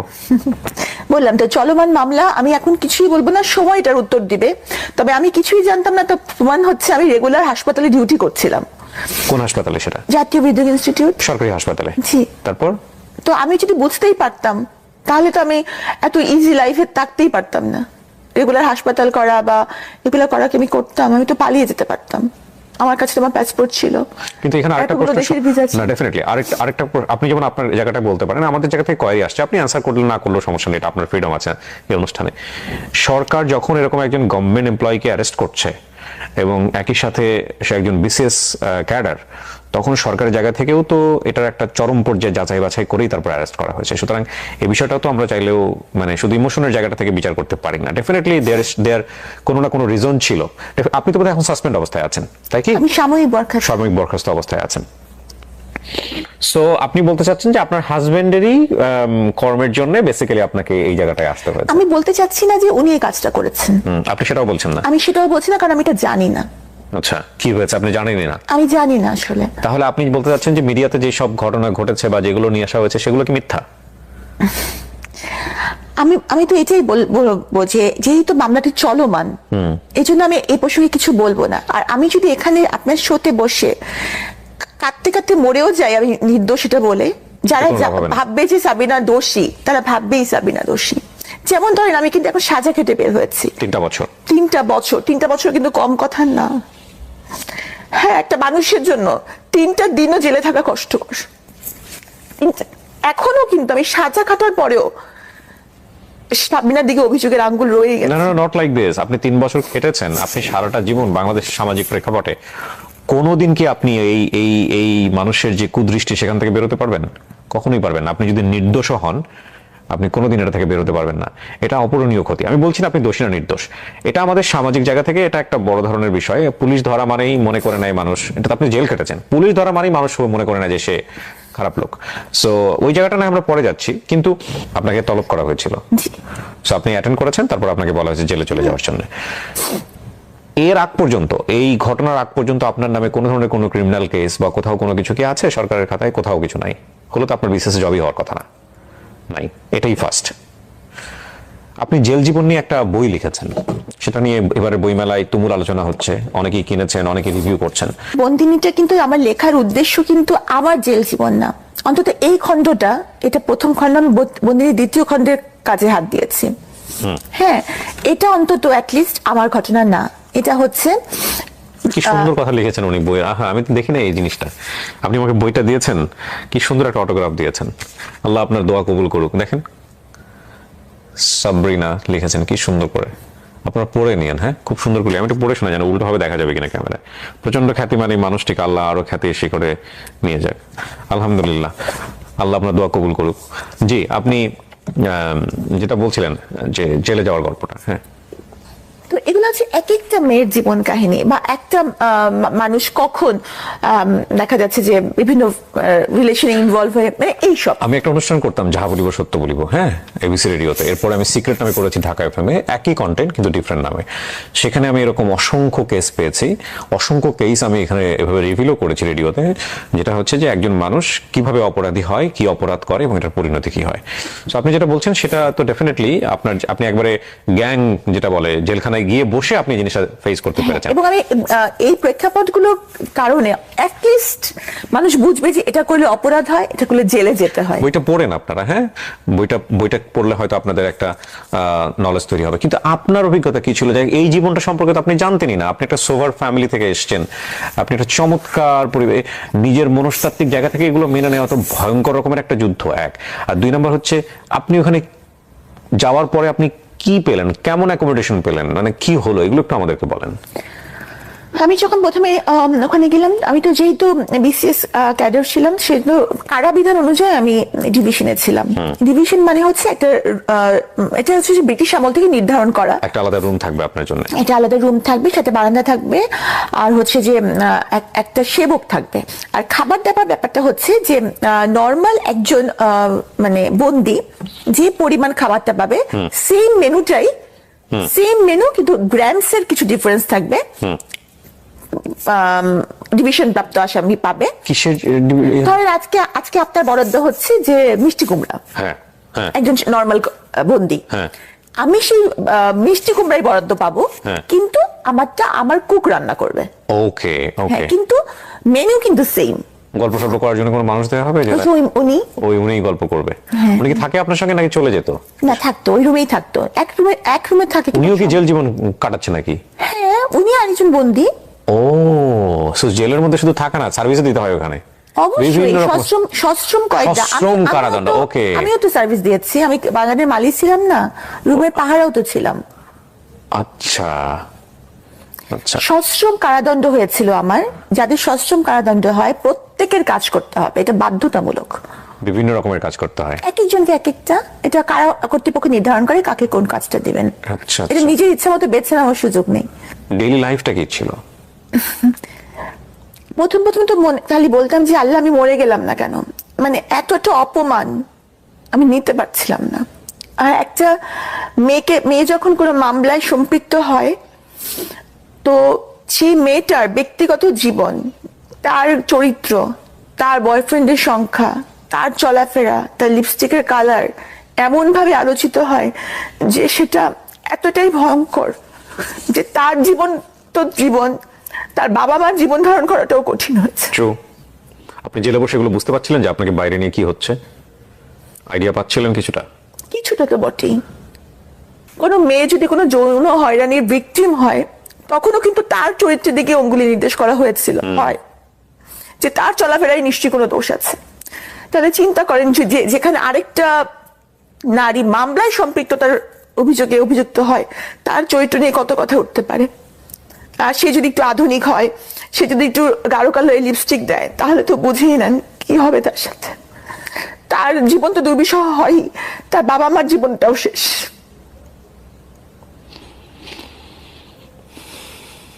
সবারই বলার অধিকার আছে। আমি জানি এই অনুষ্ঠানটা না দেখে অনেকেই হয়তো বা শুধু ওনাকে দেখিয়ে সেই নিচে মন্তব্য করছেন, অনেক বাজে বাজে কমেন্টস করছেন, অনেকে হয়তো এই ধরনের মন্তব্য করছেন যে কেন আমি ওনাকে নিয়ে এখানে বসলাম, কেন আমি ওনার সঙ্গে সামনে বসে কথা বলছি। আমি একটা কথা বলি, আমি ওনার সম্পর্কে তেমন কিছু জানতাম না। উনি বইমেলায় বইটা নিয়ে প্রতিদিনই কোনো না কোনোভাবে বিভিন্ন কন্টেন্ট ক্রিয়েটরদের যারা আছেন তাদের কাছে বাইট দিচ্ছেন, সেগুলো আসছে, স্ক্রল করে দেখছি। একটা বাইট আমাকে খুব টাচ করে, সেটা হচ্ছে উনি নর্মালি বলছেন যে ভাই আমি তো জেল খেটে বের হয়েছি, আমি তো আইন আদালত আমার বিচার করছে, আমাকে তো নর্মালভাবে বাঁচার সুযোগ দেন, আমি তো সমাজের 8-10 জন মানুষের মতো মানুষ, আমার তো নর্মালভাবে বাঁচার সুযোগ আছে। এই লাইনটা আমাকে খুব ক্যাচ করে। এবং তারপরে আমার এক ছোট ভাই রনি, ওকে আমি বলি, যেহেতু বইমেলাতে থাকে সবসময়, আমাকে বলি যে আমি ডক্টর সাবরিনার ইন্টারভিউ করবো, আমি ওনার সঙ্গে একটু কথা বলবো, ওনার একটু ব্যবস্থা করো। তো রনি ওনার সঙ্গে কথা বলে ওনাকে আজকে এখানে নিয়ে এসছে। আমি আসলে শেষের দিকে এসে কিছু কথা বলবো আজকের অনুষ্ঠান নিয়ে। আমি ডেফিনেটলি ওনার জন্য কোনো সাফাই গাইবো না, এবং উনি অপরাধ করেছেন কি করেননি সেটার বিচার কোর্ট করবেন। কিন্তু আমার মনে হয় যে প্রত্যেকটা মানুষকে স্বাভাবিকভাবে বাঁচার যে ক্ষমতাটা, সেটা আমাদের প্রত্যেকের জায়গা থেকে প্র্যাকটিস করা উচিত। একটা হচ্ছে যে আমি নিজে স্বাভাবিকভাবে বাঁচতে চাই, আর আরেকজন মানুষ তাকেও স্বাভাবিকভাবে বাঁচার যে ব্যাপারটা, সেখানে আমার কোনো দৃষ্টিভঙ্গি, আমার কোনো কথা, আমার কোনো কটু কথা যেন কোনোভাবেই আঘাতপ্রাপ্ত না করে। আমি বললেই যে চেঞ্জ হবে বিষয়টা এরকম না, বাট সেই জায়গাটায় অনেক কিছু আমার করার আছে আমার কাছে, কেন জানি মনে হয়। আমার বলতে আমি আপনাদের সবাইকে বলছি। জি, তো এরপর কি হলো সাবরিনা? আপনি আসলে কারাগারে তো বিভিন্ন লেভেল থেকে মানুষ আসে। হ্যাঁ, ওরাও আবার জাজমেন্টাল হয় কিনা? হ্যাঁ, ওরা তো কিছুটা প্রথম দিকে তো যথেষ্টই ছিল যে, আর এমনিতে হচ্ছে কারাগারে যেসব মানুষ আসে, মানে দেখা যায় যে বেশিরভাগই মাদক মামলা নিয়ে আসেন, এবং তাদের সাথে তো আমাদের কিছু ডিফারেন্স আছেই। হ্যাঁ, তো তারা তো কটাক্ষ করতো, উপহাস করতো। আপনার লেভেলের ওখানে কেউ কাউকে পান নাই? যে আছে আছে আছে, কেউ কেউ অপরাধ করে এসেছে, স্বীকার করেছে যে এটা করেছি। যেমন যে তার মানে যে নিজের চোখে প্রত্যক্ষ করেছে যে তার ছেলের সাথে এরকম ঘটছে, তারপর কি সে মেরে ফেলেছে? তাকে মেরে ফেলেছে, সে নিজে স্বীকার করেছে এটা। মানে তার ছেলেকে করা হচ্ছিল, তারপরে সে খুন করেছে তাকে? হ্যাঁ। মহিলা? মহিলা, হ্যাঁ হ্যাঁ, মহিলা তো বটেই। ডেফিনেটলি আমি শুনতে মহিলা ইয়েতেই ছিলেন। সে বলেছে যে হ্যাঁ আমি এটা করেছি, আমি যে কোনো সাজার জন্য প্রস্তুত, আমি করেছি। তার মামলাটা চলমান আছে, তার এখনো রায় হয়নি, কিন্তু সে জেলে আছে। তো সে নিজেই আমাকে ঘটনাটা বলেছে। সে খুব কম বলে, এবং তার বাচ্চার সাথে যে ঘটনাটা ঘটেছে সে কিন্তু এটা কাউকে বলেনি। কে করেছে এই কাজটা?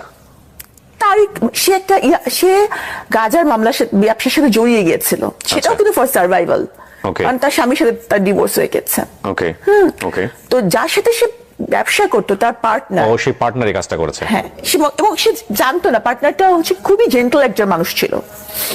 তো তখন সেটা দেখলো, মানে সে নিতে পারছিল না, এবং যখন এবং সে কিন্তু কাউকে বলে নাই এই ঘটনাটা, কারণ তার বাচ্চার ভবিষ্যৎ যদি নষ্ট হয়। সে জেলে ঢুকে বসে আছে। হ্যাঁ, সে কাউকে বলে নাই যে আমার বাচ্চার সাথে এরকম ঘটনা ঘটেছে।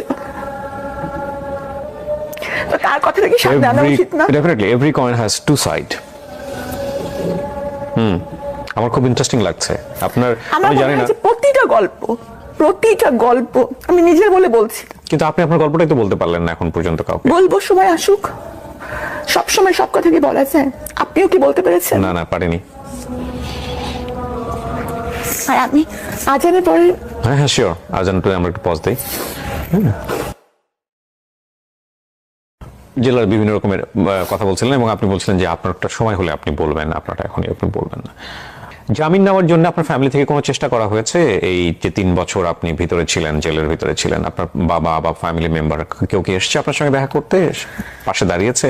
আমি তো আগেই বলেছি যে আমার ফ্যামিলির কেউই বাংলাদেশে থাকে না, আর যারা বাংলাদেশে থাকে না তারা কিন্তু এই বিষয়গুলো খুব একটা ভালো বোঝে না। আর আমার বাবা যদিও অতিরিক্ত সচিব ছিলেন, উনিও কিন্তু ব্যাপারগুলো ভালো মতো হ্যান্ডেল করতে পারছিলেন না। ভালো উকিল বা চেষ্টা করছিলেন? নাকি ওনার জায়গা থেকে অনাগ্রহ ছিল? না, ওনার জায়গা থেকে অনাগ্রহ ছিল না, প্রচন্ড আগ্রহী ছিল। মানে উনি বেশিরভাগ সময় জায়নামাজেই বসে থাকতেন। হ্যাঁ, কিন্তু কিভাবে করতে হবে বা কোন ওয়েতে যেতে হবে, আর মানে উনি একটা বয়স্ক মানুষ, ওনার বয়স হচ্ছে 79 এরকম। তাহলে উনি কোথায় যাবেন, কি করবেন, কার কাছে যাবেন? আমার তো কোনো ভাই নাই, তো মামলাটা ভালো মতন হ্যান্ডেলও আসলে করা হয়নি। যে প্রকাশনী থেকে প্রকাশ পেয়েছে ওনারা যোগাযোগ করেছিলেন আপনার সঙ্গে যে আমরা বই বের করতে চাই? আর আমার এডিটর যিনি, আহমদ পাবলিশিং হাউস, জি, আমার যিনি এডিটর উনিও মারাত্মক ভালো একজন এডিটর। কতগুলো বিক্রি হয়েছে এখন পর্যন্ত? আজকে আমি রেকর্ড করছি, এই ডেটটা বলছি, 15ই ফেব্রুয়ারি পর্যন্ত। আমি খুব দ্রুত এই ভিডিওটা পাবলিশ করব। হ্যাঁ, আচ্ছা, প্রথম 6 দিনের মধ্যে বইটা এসেছিল 4 তারিখে, 4, 5, 6, 7, 8, 9 তারিখের মধ্যে বইয়ের 1000 প্রথম মুদ্রণের 1000 কপি শেষ হয়ে গেছে। ওকে। হ্যাঁ, তো উনি আমার প্রকাশক যিনি, উনি এটার জন্য প্রস্তুত ছিলেন না আসলে, সত্যি কথা, আমি নতুন প্রস্তুত ছিলেন না। তো শেষ হয়ে যাওয়ার পর উনি মুদ্রণে গিয়েছেন, যখন মানে মাত্র 25টা কপি বাকি ছিল, তখন উনি আবার সেকেন্ড মুদ্রণে গেছেন। এই জন্য মাঝখানে 3 দিনের না, 2.5 দিনের গ্যাপ। 2.5 দিন? হ্যাঁ, 2.5 দিনের গ্যাপ ছিল। তো পরে হচ্ছে যে আবার বইয়ের মুদ্রণ চলে এসেছে, দ্বিতীয় মুদ্রণ। অনেকে মনে করতে পারেন যে এই বইটা প্রমোশন করার জন্য আমি ভিডিওটা করছি। নো, ডেফিনেটলি না। এই বইটা এমনিতেই বইমেলাতে হট কেক। হ্যাঁ, সো এটা প্রমোশন করার কিছু নাই। ডক্টর সাবরিনা বই কোথায় পাওয়া যায়, বইমেলাতে গিয়ে আপনারা বললেই দিয়ে দিবে। আর হ্যাঁ, ডেফিনেটলি আমি প্রমোশন করি, বাট আমি কোনো বইয়ের প্রমোশন এখন পর্যন্ত করিনি। আচ্ছা, সো সাবরিনা, আপনি 3 বছর পর যে জামিনটা পেলেন, এটা সরকার থেকে আপনাকে জামিন দেওয়া হলো, এবং বের হওয়ার পরে আপনি জীবনটাকে কিভাবে দেখলেন 3 বছর পর? যখন এখন তো নিয়মিত হাজিরা দিতে হয় ডেফিনেটলি। বের হয়েছেন কত সালে? আপনি কবে বের হয়েছেন? আমার 8 মাস হয়েছে। 8 মাস হয়েছে। বের হওয়ার পরে আপনি কি পেলেন, কোথায় গেলেন? বের হওয়ার পর আমি আমার আব্বাকে বললাম, আব্বা তুমি কি আমাকে বাকি জীবনটা খাওয়াতে পারবা? তখন আব্বা বলে হ্যাঁ পারবো। তখন আমি ধরে নিলাম যে আমি আর কিছু করব না। হ্যাঁ, আমি বেশিরভাগ সময় যা করব, চেম্বার করি বা আমি লেখালেখি করি বা আমি আইন পড়ছি, কোনোটাই টাকা উপার্জনের জন্য হবে না। কারণ আমার আব্বা বলছে আব্বা আমাকে মোটামুটি খাওয়াতে পারবে। আর গয়নাগাটি আমি কখনোই পড়ি না, তাহলে আমার জীবনে খুব বেশি চাহিদা আগেও ছিল না, এখনো নাই। আমি কারাগারের মহিলাদের কিছু কথা দিয়ে এসেছি যে তাদের জন্য আমি কিছু করব। কারণ কি, আমি নিজে টের পেয়েছি যে মামলাটা যদি সঠিকভাবে হ্যান্ডেল না করা হয় তাহলে কতটা ভুগতে হয়। এবং অনেকেই আছেন যাদের মামলাটা যদি একটু প্রপার ওয়েতে হ্যান্ডেল করা যায় তাহলে কিন্তু মামলা থেকে এটা খুব ভালো রেজাল্ট আসা সম্ভব। এটা চিন্তা করে প্রথমে আমি এলএলবি তে ভর্তি হয়েছি। আমি একদম বের হওয়ার পরপরই সেশন ধরেছি, এবং আমার কাছে মনে হয়েছে যে একজন আইনজীবী চাইলে তার মানে ক্লায়েন্টের জীবন, মান সম্মান, ভবিষ্যৎ সবই তো আল্লাহর হাতে, কিন্তু উনি চাইলে এটা করতে পারেন, সংরক্ষণ করতে পারেন। তো আমি নিজে এলএলবি তে ভর্তি হয়েছি, এবং আমার ইচ্ছা যে ওই বন্দীদের জন্য কিছু করা। কারণ ওরা, আমি বের হওয়ার সময় আমাকে বলছে যে আমাদের জন্য কিছু কইরো, আমাদের কেউ নাই। কারণ চিন্তা করেন, একটা মহিলা মানুষ 12টা বছর ধরে জেল খাচ্ছে, তার হাজবেন্ড বিয়ে করে চলে গেছে, তার বাবা মা মরে গেছে, তার ভাই তার ফোনে তার গলা শুনে ফোন রেখে দেয়, তার ছেলে মেয়ের সংসারে তার ঠাঁই নেই, সে কই যাবে? আমার তো তাও আল্লাহর কাছে শুকরিয়া বাবা মা আছে, ওরা কই যাবে? আর আমি যেভাবে পদে পদে হিউমিলিয়েশনের শিকার হচ্ছি, তাদের কি অবস্থা? তারা যে লেভেল থেকে এসেছে তাদের তো আরো বেশি কঠিন অবস্থা, তারা কি করবে? তো আমার যেটা মনে হয়, সাবরিনা যেমন একটা বন্দীদের প্রতিনিধি, সাবরিনা সাজা খেতে বের হয়েছে, সাবরিনাকেও বাঁচতে দেন। অন্য বন্দীরা যদি সংশোধিত হয়ে বাঁচে তাহলে তাদেরকেও বাঁচতে দেন। I admit this line. অবশ্যই বাঁচতে দেওয়া উচিত, সম্মানের সাথে বাঁচতে দেওয়া উচিত। দেখুন, পৃথিবীতে আমরা কেউই ফেরেশতা হয়ে দুনিয়াতে আসেন, ইনক্লুডিং মি। আমি আমার কথা বলছি, যারা এই অনুষ্ঠানটা দেখছেন অনেকেই আপনারা জাজমেন্টাল হবেন, আমি জানি ডেফিনেটলি হবেন, কিন্তু জাজমেন্টাল হওয়ার আগে আঙ্গুলটা নিজের দিকে দেন। আপনি জানেন, আল্লাহ জানে যে আপনার জীবনে পাপ কত, আপনার জীবনে কত ভয়ঙ্কর ভয়ঙ্কর গুনাহ আছে, যেটা হয়তো আপনি শুধু জানেন এবং আপনার সৃষ্টিকর্তা জানেন। সুতরাং এত পাপ নিয়ে, এত ভুল নিয়ে আরেকজন মানুষের দিকে অন্তত পক্ষে আপনি সেই কাজটা বা সেই আঙ্গুলটা তুলেন না যেটা তাকে স্বাভাবিক জীবন দিবে না। আমি কি Definitely. একটা একটা কথা আমি বলতে চাই, সেটা হচ্ছে যে যখন প্রথমেই মানুষ আমার সামনে নেতিবাচক বলে, তারা কিন্তু প্রথমে আমাকে চেনে না, ব্যক্তিগতভাবে চেনে না। তারা কেন আমাকে খারাপ ভাবে যে একটা মহামারীর সময় একটা খুবই সেন্সিটিভ মামলার সাথে আমার সম্পৃক্ত ছিল, জি। এই জন্যই এই প্রতারণার প্রতি তাদের সেই এইটা, তাই না? কারণ তারা তো ব্যক্তিগতভাবে আমাকে চেনে না, বা আমি এটা করতে পারবো কি পারবো না এটা কিন্তু আমার কলিগ বা ফ্রেন্ডসরা জানে যে সাবিনা এটা করতে পারে না, কিন্তু ওনারা কিন্তু জানে না। তো ওনারা মনে করে যে এই এত বড় একটা অপরাধের জন্য ওনারা আমাকে অপছন্দ করে, এবং তাদের এই অপরাধের প্রতি যে একটা ঘৃণা, এটা যদি সব ধরনের অপরাধ, যেমন ধর্ষণ, ব্যভিচার, তারপর হচ্ছে খুন, রাহাজানি, এই সবগুলোর প্রতি যদি এই ঘৃণাটা থাকে, তাহলে আপনি চিন্তা করেন সমাজের কিন্তু অপরাধ অনেক কমে যাবে। কিন্তু কিন্তু কারো যদি ওই এটা থাকে যে না, সাবিনা দোষী হোক নির্দোষ, সাবিনাকে পছন্দ করি না, তারা কোনো লজিকই শুনবে না। তাহলে তাহলে কিন্তু তারা কোনো লজিক শুনবে না। সাবিনা তখন সাবিনার ব্যক্তি জীবন, সাবিনা কি কালার লিপস্টিক দিল, এইটা আমার বইয়ের ব্যাপারও তাই হয়েছে। পদে পদে বিভিন্ন ধরনের অপপ্রচার হচ্ছে, এমনকি আপনি অবাক হবেন, আপনি তাদের জানেন না বা বই মেলা আপনি জান না, বই মেলা একজন একদিনের জন্য একটা মেয়ে জেল খাটতে এসেছিল একদিনের হ্যাঁ, সাজা নিয়ে। আপনার যে কোলে বোধহয় ওটা নিয়ে, হ্যাঁ হ্যাঁ হ্যাঁ, আমি দেখেছেন নিজে না? কনফিউজ হয়ে যাচ্ছিলাম যে একটা ছেলে এরকম করছে। হ্যাঁ। আবার আপনাকে মনে হচ্ছিল যে আপনি যথেষ্ট মায়াবতী, যে কারণে হয়তো আপনাকে সান্ত্বনা দিচ্ছেন। কি হয়েছে ঘটনাটা বলো, তুমি বলেছো না বোধহয় একটা হ্যাঁ জায়গায়? বলেছি। হ্যাঁ। ওই মেয়েটা একটু মানে খেলোয়াড়, আচ্ছা আচ্ছা। খেলোয়াড় মেয়েটা, এবং খেলোয়াড় মেয়েরা ওদের ড্রেস আপটাও একটু অন্যরকম হয়, জি, জি, জি। এবং একটু ফিজিক্যাল এটাও একটু অন্যরকম হয়ে যায়, Okay, ছেলেদের ড্রেস পরে ড্রেস ছিল। পরে বয় কাট চুল। ওকে, তো সে একদিনের সাজা নিয়ে একটা মারামারি মামলায় জেলখানে এসেছিল। আচ্ছা। তো স্বাভাবিকভাবে মানে একটা ড্রেস দিয়ে কিন্তু একটা মেয়েকে জাজ করা হয়, জি। অন্তত বাংলাদেশে। হ্যাঁ, তো সে আসার পরে সব অন্যান্য বন্দীরা তাকে একেবারে খুব করা শুরু করলো, মানে তার প্রতি একটা মানে বাজে একটা যে সেটা মেয়ের পোশাক। আচ্ছা আচ্ছা আচ্ছা। তো সে এসে ঠিক বুঝতে পারছে না যে খাবো কি, খাবারও ধরে নাই সে, মানে খাবার ধরার কিন্তু একটা সিস্টেম আছে ওখানে, যে সময় খাবারটা ডিস্ট্রিবিউট করা হয় ওই সময় কিন্তু আপনাকে ওই আপনার একটা টিনের থালা বাটি থাকবে, সেখানে আপনি খাবারটা নিতে হবে।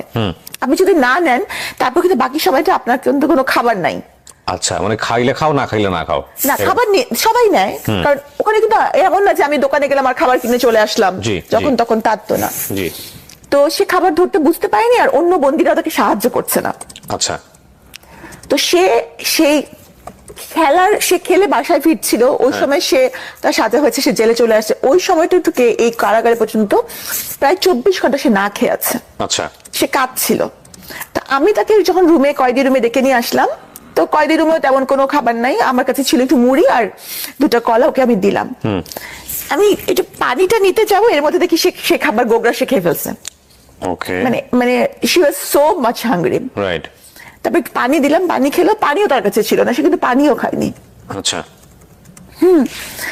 তো ওই যে সেটা কৃতজ্ঞতা বোধ, এটা কিন্তু নর্মাল মানুষ রিয়েলাইজ করতে পারবে না। মানুষ ভাবে যে একবেলা না খেলে কি হয়, কিন্তু ওই মানে ওইখানে একটা অ্যাটমসফিয়ার, কারাগারের একটা ভয়ানক অ্যাটমসফিয়ারে এরকম একটা জিনিস কিন্তু মনে রেখেছে, সে কৃতজ্ঞ। যদিও আমরা বেশিরভাগ মানুষই কৃতজ্ঞ না।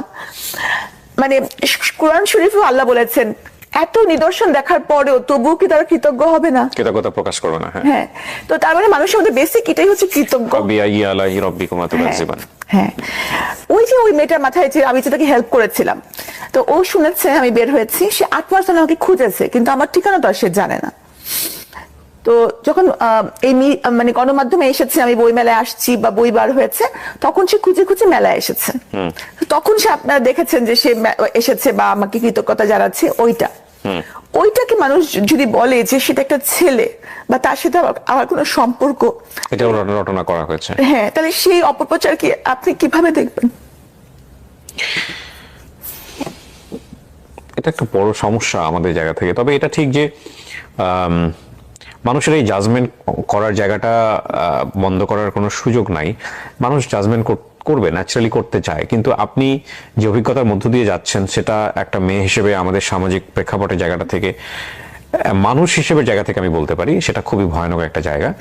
এবং এখানে আপনার লার্নিংটা কি, মানে আপনার ভুলের জায়গা থেকে আপনি যদি বলেন আমি বলবো কোর্টকে আমি যে- আলাদা করে রাখতে চাই, তো সেটা তো কোর্টই নির্ধারণ করবেন, কিন্তু আপনার ব্যক্তিগত শিক্ষাটা কি, কেন আপনার জীবনটা এরকম হলো আপনি যদি বলেন।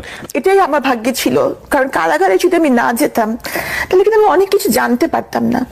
আর আমার বাবা মার আমি কিন্তু নতুন জন্ম হয়েছে আমার, আমি মনে করি, এবং আমার বাবা মার এইটা স্থানটা আমি কারাগারে গিয়ে বুঝতে পেরেছি। মানে তারা যে আমার লাইফের জন্য এতটা জরুরি, তাদের ছাড়া যে আমার জীবন চলবে না, এটা আমি কিন্তু আগে উপলব্ধি কোনোদিনও করি নাই। ওখানে গিয়ে আমি করেছি, এবং প্রতি সিজদায় আমি বলতাম যে আল্লাহ আমাকে তাড়াতাড়ি জামিয়ে দাও, শুধু ওনার কাছে ফেরত, মানে আমি যেন তাদের সেবা করতে পারি, কি যেটা আমি আগে করি নাই। এটাই আমার ভুল হয়েছে, যে আমি আমার বাবা মাকে অতটা গুরুত্ব দেই নাই যেটা আমার দেওয়া উচিত ছিল। আপনার সেকেন্ড হাজবেন্ড যিনি, ওনার সঙ্গে কি ডিভোর্স হয়ে গেছে? আমি তো বলেছি যে উনি আমার জন্য মরে গেছেন একদম। মানে ডিভোর্স, দেখবেন যে ডিভোর্সের পরেও কিন্তু মানুষের সম্পর্ক থাকে, কথাবার্তা বা অনেক কিছুই থাকতে পারে, এবং ডিভোর্সের ক্ষেত্রে দেখা যায় যে দুটা মানুষ ভালো হলেও ডিভোর্স হয়, কিন্তু উনি আমার কাছে একদম মৃত। কি কারণে মরে গেল উনি আপনার কাছে? এই যে আমার চোখের পানির জন্য তাকে ক্ষমা করা যায়, কিন্তু আমার বাবার চোখের পানির জন্য, আমার মায়ের চোখের পানির জন্য তাকে ক্ষমা করা যায় না। কারণ উনি কিছু করুক না করুক, এই পরিস্থিতিটা জন্য তো উনিই দায়ী, যার কারণে আমাকে এই পর্যন্ত আসতে হলো। তার জায়গাতেও তো একটা একিউজ থাকতে পারে, সেও তো বলতে পারে যে না আমিও কিছু করিনি, আমি হ্যাঁ, নির্দোষ। সে হয়তো কিছু করেনি, কিন্তু আমি তো একেবারেই কিছু করিনি। তাহলে আপনি তাকে একিউজ করছেন কেন? পরিস্থিতিটা তো তার কারণে, মানে এই যে করোনার কিন্তু কিছু পরিস্থিতিতে যদি তার না হাত থাকে, লাইক হাজবেন্ড যদি কোনো কারণে, আমি বলছি না আপনার হাজবেন্ড দোষী না নির্দোষ, কিন্তু আপনি যে কারণে বলছেন তাকে মরে যাওয়ার কথাটা, সেই জায়গাটাই আমি একটু জাস্ট কোয়ারি থেকে বলছি যে এই পরিস্থিতির জন্য যদি উনি না হয়ে থাকেন, দর্শক আপনারা প্লিজ এগুলাকে কেউ জাজমেন্টের জায়গা থেকে নিন না, আমি ওনার ব্যক্তিগত জায়গাটাকে বের করার জন্য এই প্রশ্নটা করছি। সেটা হচ্ছে যদি এই পরিস্থিতি আপনি যেভাবে ডিফেন্ড করলেন, বা আপনি যেভাবে করছেন কোর্টকে ডিফেন্ড, বা আজকে আপনি যে বিষয়ে যেভাবে নিজেকে নির্দোষ করার চেষ্টা করছেন, না, আমি নিজেকে নির্দোষ করার জন্য এখানে আসিনি। না আমি আই এগ্রি, বা ধরেন আপনি পয়েন্টগুলো আপনি বলেনই নাই, তো এখন কথা হলো যে উনিও তো ওনার জায়গা থেকে বলতে পারেন এইভাবে, তো সেটাই যদি শেষ পর্যন্ত প্রমাণ উনি হয়। আমাকে তো দোষী কোনোভাবেই বলতে পারবেন না। উনি কি কারণ- বলেছেন? না, উনি তো আমাকে দোষী বলতে পারবেন না, কারণ এটার মধ্যে আমার কোনো ইনভলভমেন্ট ছিল না। আর আরেকটা ব্যাপার হচ্ছে যে আমি তো এটা বলিনি যে, কিন্তু পরিস্থিতি তো উনার কারণেই তো এটার মধ্যে আমার সম্পৃক্ততা, তাহলে তো এটার মধ্যে আমার সম্পৃক্ততার কোনো বিষয় নাই। না, কিন্তু হাজবেন্ড যদি উনি বিপদে আমার পড়েন, husband। হাজবেন্ড যদি বিপদে পড়েন, সেই বিপদটা যদি তার নিজের ক্রিয়েট না করা হয়, ডেফিনেটলি হাজবেন্ডের ফ্যামিলি সেটা সাফার করে, এটাই তো স্বাভাবিক। হ্যাঁ, তো আপনি যদি আপনার হাজবেন্ডকে দোষী না বলেন, তাহলে ওনার কারণে যে আপনার যে সাফারটা হয়েছে সেটা তো আপনাকে অ্যাকসেপ্ট করতে হবে। কিন্তু এই যে 3টা বছর, সেই 3টা বছরে আমার বাবা অসহায়ের মতন উকিল খুঁজেছে, হ্যাঁ হ্যাঁ, তাদের পরিবার থেকে কোনো সাপোর্ট বা তার কাছ থেকে হ্যাঁ। কোনো সাপোর্ট আসে না। সে যদি আমার হাজবেন্ডই হয়ে থাকতেন, তাহলে কি এই 3-4টা বছরে আমাকে সাপোর্ট করার জন্য উনি কিছু করতেন না? আমার জন্য কে করবে? উনি তো নিজেও জেলে ছিলেন বোধহয়, হ্যাঁ, তো এমনও তো হতে পারে ওর ফ্যামিলির কেউ সাহস পান নাই বা কোনোভাবেই আগানোর চেষ্টা করেননি। বিষয়টা তো খুব সেন্সিটিভ হতে পারে। তো কেন? যাই হোক, আপনাদের ইন্টারনালি ভিতর যেগুলো আছে সেগুলো নিয়ে আমরা নাই বা ঘাটলাম, কিন্তু আপনি বলতে চাচ্ছেন যে so আপনাদের কাগজে কলমে কোনো ডিভোর্স হয়নি? না, ডিভোর্সের কাগজ আমি দিয়েছি আগেই দিয়ে দিয়েছেন। ওকে, আমরা একেবারে শেষের দিকে চলে এসেছি, কিন্তু আমার অনেক বেশি মানে চেষ্টা থেকে গেল আজকের অনুষ্ঠানটা নিয়ে। দেখেন, আমি জানি না আপনি দোষী না নির্দোষ, আমার অনুষ্ঠানে আসলে আপনাকে আমি দোষী নির্দোষ সেটা প্রমাণ করার জন্য ডাকিও নাই। আমিও তাই চাই না। আমি শুধু মনে হয়েছিল যে আপনার সঙ্গে আমি একটু কথা বলতে চাই, একটু আমি শুনতে চাই গল্পটা। ডেফিনেটলি যেহেতু এটা চলমান অবস্থায় রয়েছে, কোর্ট মহামান্য আদালত যে রায় দিবেন সে রায়ের প্রতি আমাদের বিশ্বাস করে সম্মান জানাতে হবে। এবং তবে এটা ঠিক, একটা মানুষ সমাজে জন্মগ্রহণ করার পরে, একটা পরিবারে জন্মগ্রহণ করার পরে সমাজ থেকে সে নেয়, পরিবার থেকে সে নেয়, রাষ্ট্র থেকে নেয়, তার পেছনে ইনভেস্ট করা হয়। সে একটা মেধা হয়ে সমাজে জন্মগ্রহণ করে এবং তারপরে সমাজকে সে কন্ট্রিবিউট করতে চায়। সেই জায়গাটায় যখন কোনো ব্যত্যয় ঘটে, তাহলে এই যে পুরো ইনভেস্টটা তার পেছনে হলো, এই ইনভেস্টটা তখন অপচয় হয়ে যায়। ডক্টর সাবরিনার মতো মানুষরা যখন কোনোভাবেই বিপদগ্রস্ত হন বা বিপদে পড়েন বা বিপথে যান, হ্যাঁ আমি 3টা শব্দই রাখলাম এখানে, তখন দিন শেষে এটা আমাদের জন্য ক্ষতি। এখানে এটা একটা বিষয় যদি আপনি ব্রডার অ্যাঙ্গেলে চিন্তা করেন, আর দ্বিতীয়ত চিন্তা করার বিষয় আছে যে ব্যক্তি মানুষ হিসেবে যদি আমি চিন্তা করি। দেখুন, ভুল শুদ্ধ সবকিছু মিলিয়ে মানুষ, আমি অপরাধী আপনি অপরাধী, কারো অপরাধে সাজা হয়, কারো অপরাধে সাজা হয় না, কেউ পাপ করে সাজা পায়, কেউ পাপ করে সাজা পায় না। কিন্তু কোনো মানুষ ওই যে বললো না যে প্রায়শ্চিত্ত করে এসে যদি সে সুন্দরভাবে বাঁচার জন্য সমাজে বাঁচতে চায়, তাহলে আমাদের যে সামাজিক দৃষ্টিভঙ্গির জায়গাটা, যে ও একবার জেল খেটেছে কিংবা ও যে একবার পাপ করেছে, এই যে দৃষ্টিভঙ্গি জায়গাটা থেকে তাকে আন্ডারমিন করা, এটা ভয়ঙ্কর রকম ভাবে অন্যায়, এটা মানবিক জায়গা থেকেও অন্যায়। আমি জানি না কারণ ওনার ফিউচার কি হবে, তবে এই কথাটাকে আমরা নিয়ে আজকের অনুষ্ঠানটা শেষ করতে চাই। এটা অবশ্যই তাকে সুন্দরভাবে বাঁচার রাইট দিতে হবে, রেসপেক্টের সাথে। 8-10টা মানুষ যেভাবে পায়, তার রাষ্ট্রীয় অধিকার, ধর্মীয় অধিকারও, ঠিক আছে? এবং যদি সে অনুতপ্ত হয়, যদি সে প্রায়শ্চিত্ত করে এবং যদি তার সাজা হয় হওয়ার পরে। আর যদি ভুলবশত, উনি যে কেসগুলো বলেছেন, ভুলবশত কাউকে পেনালাইজ করা হয়ে থাকে বা ভুলবশত কাউকে সাজা দেওয়া হয়ে থাকে, তাহলে এটার যে এটার ক্ষতিপূরণ মনে হয় না দিন শেষে কেউ দিতে পারে। অসময় নামে একটা ছবি রিসেন্টলি দেখলাম, আপনারা হয়তো দেখেছেন, এটা অমির ছবি, এবং দিন শেষে এরকম পুরো ছবি শেষে এরকম একটা প্রশ্ন দিয়ে ছবিটা শেষ হয়। তো এগুলো আসলে আমাদের হয়তো একটা সময় অ্যাড্রেস করতে হবে, কারণ এটাও তো অপূরণীয় ক্ষতি একটা মানুষের জন্য। উনি কি পারবেন? যদি, আমি বলছি না ওনার বিচার কি হবে, বাট যদি শেষ পর্যন্ত ধরেন ওনার চাকরিতে উনি বহালি হলো, ওনার সবকিছু উনি রিটার্ন পেলো, উনি নিরপরাধ প্রমাণিত হলো, ওনার জীবন থেকে যে বছর চলে গেছে, ওনার জীবন থেকে যে মোটিভেশন গুলো চলে গেছে, ওনার জীবনের সবচেয়ে গোল্ডেন টাইম গুলো যে চলে গেছে, এগুলো কি কেউ ওনাকে রিটার্ন দিতে পারবে? বা যার ক্ষেত্রে হয় তাদেরকে কি আমরা রিটার্ন দিতে পারি না। সো এই অপূরণীয় ক্ষতির ভ্যালুটা কি? হ্যাঁ, হয়তো ওনাকে বেতন দেওয়া হবে, সেটা হয় সরকারি চাকরিজীবীদের ক্ষেত্রে।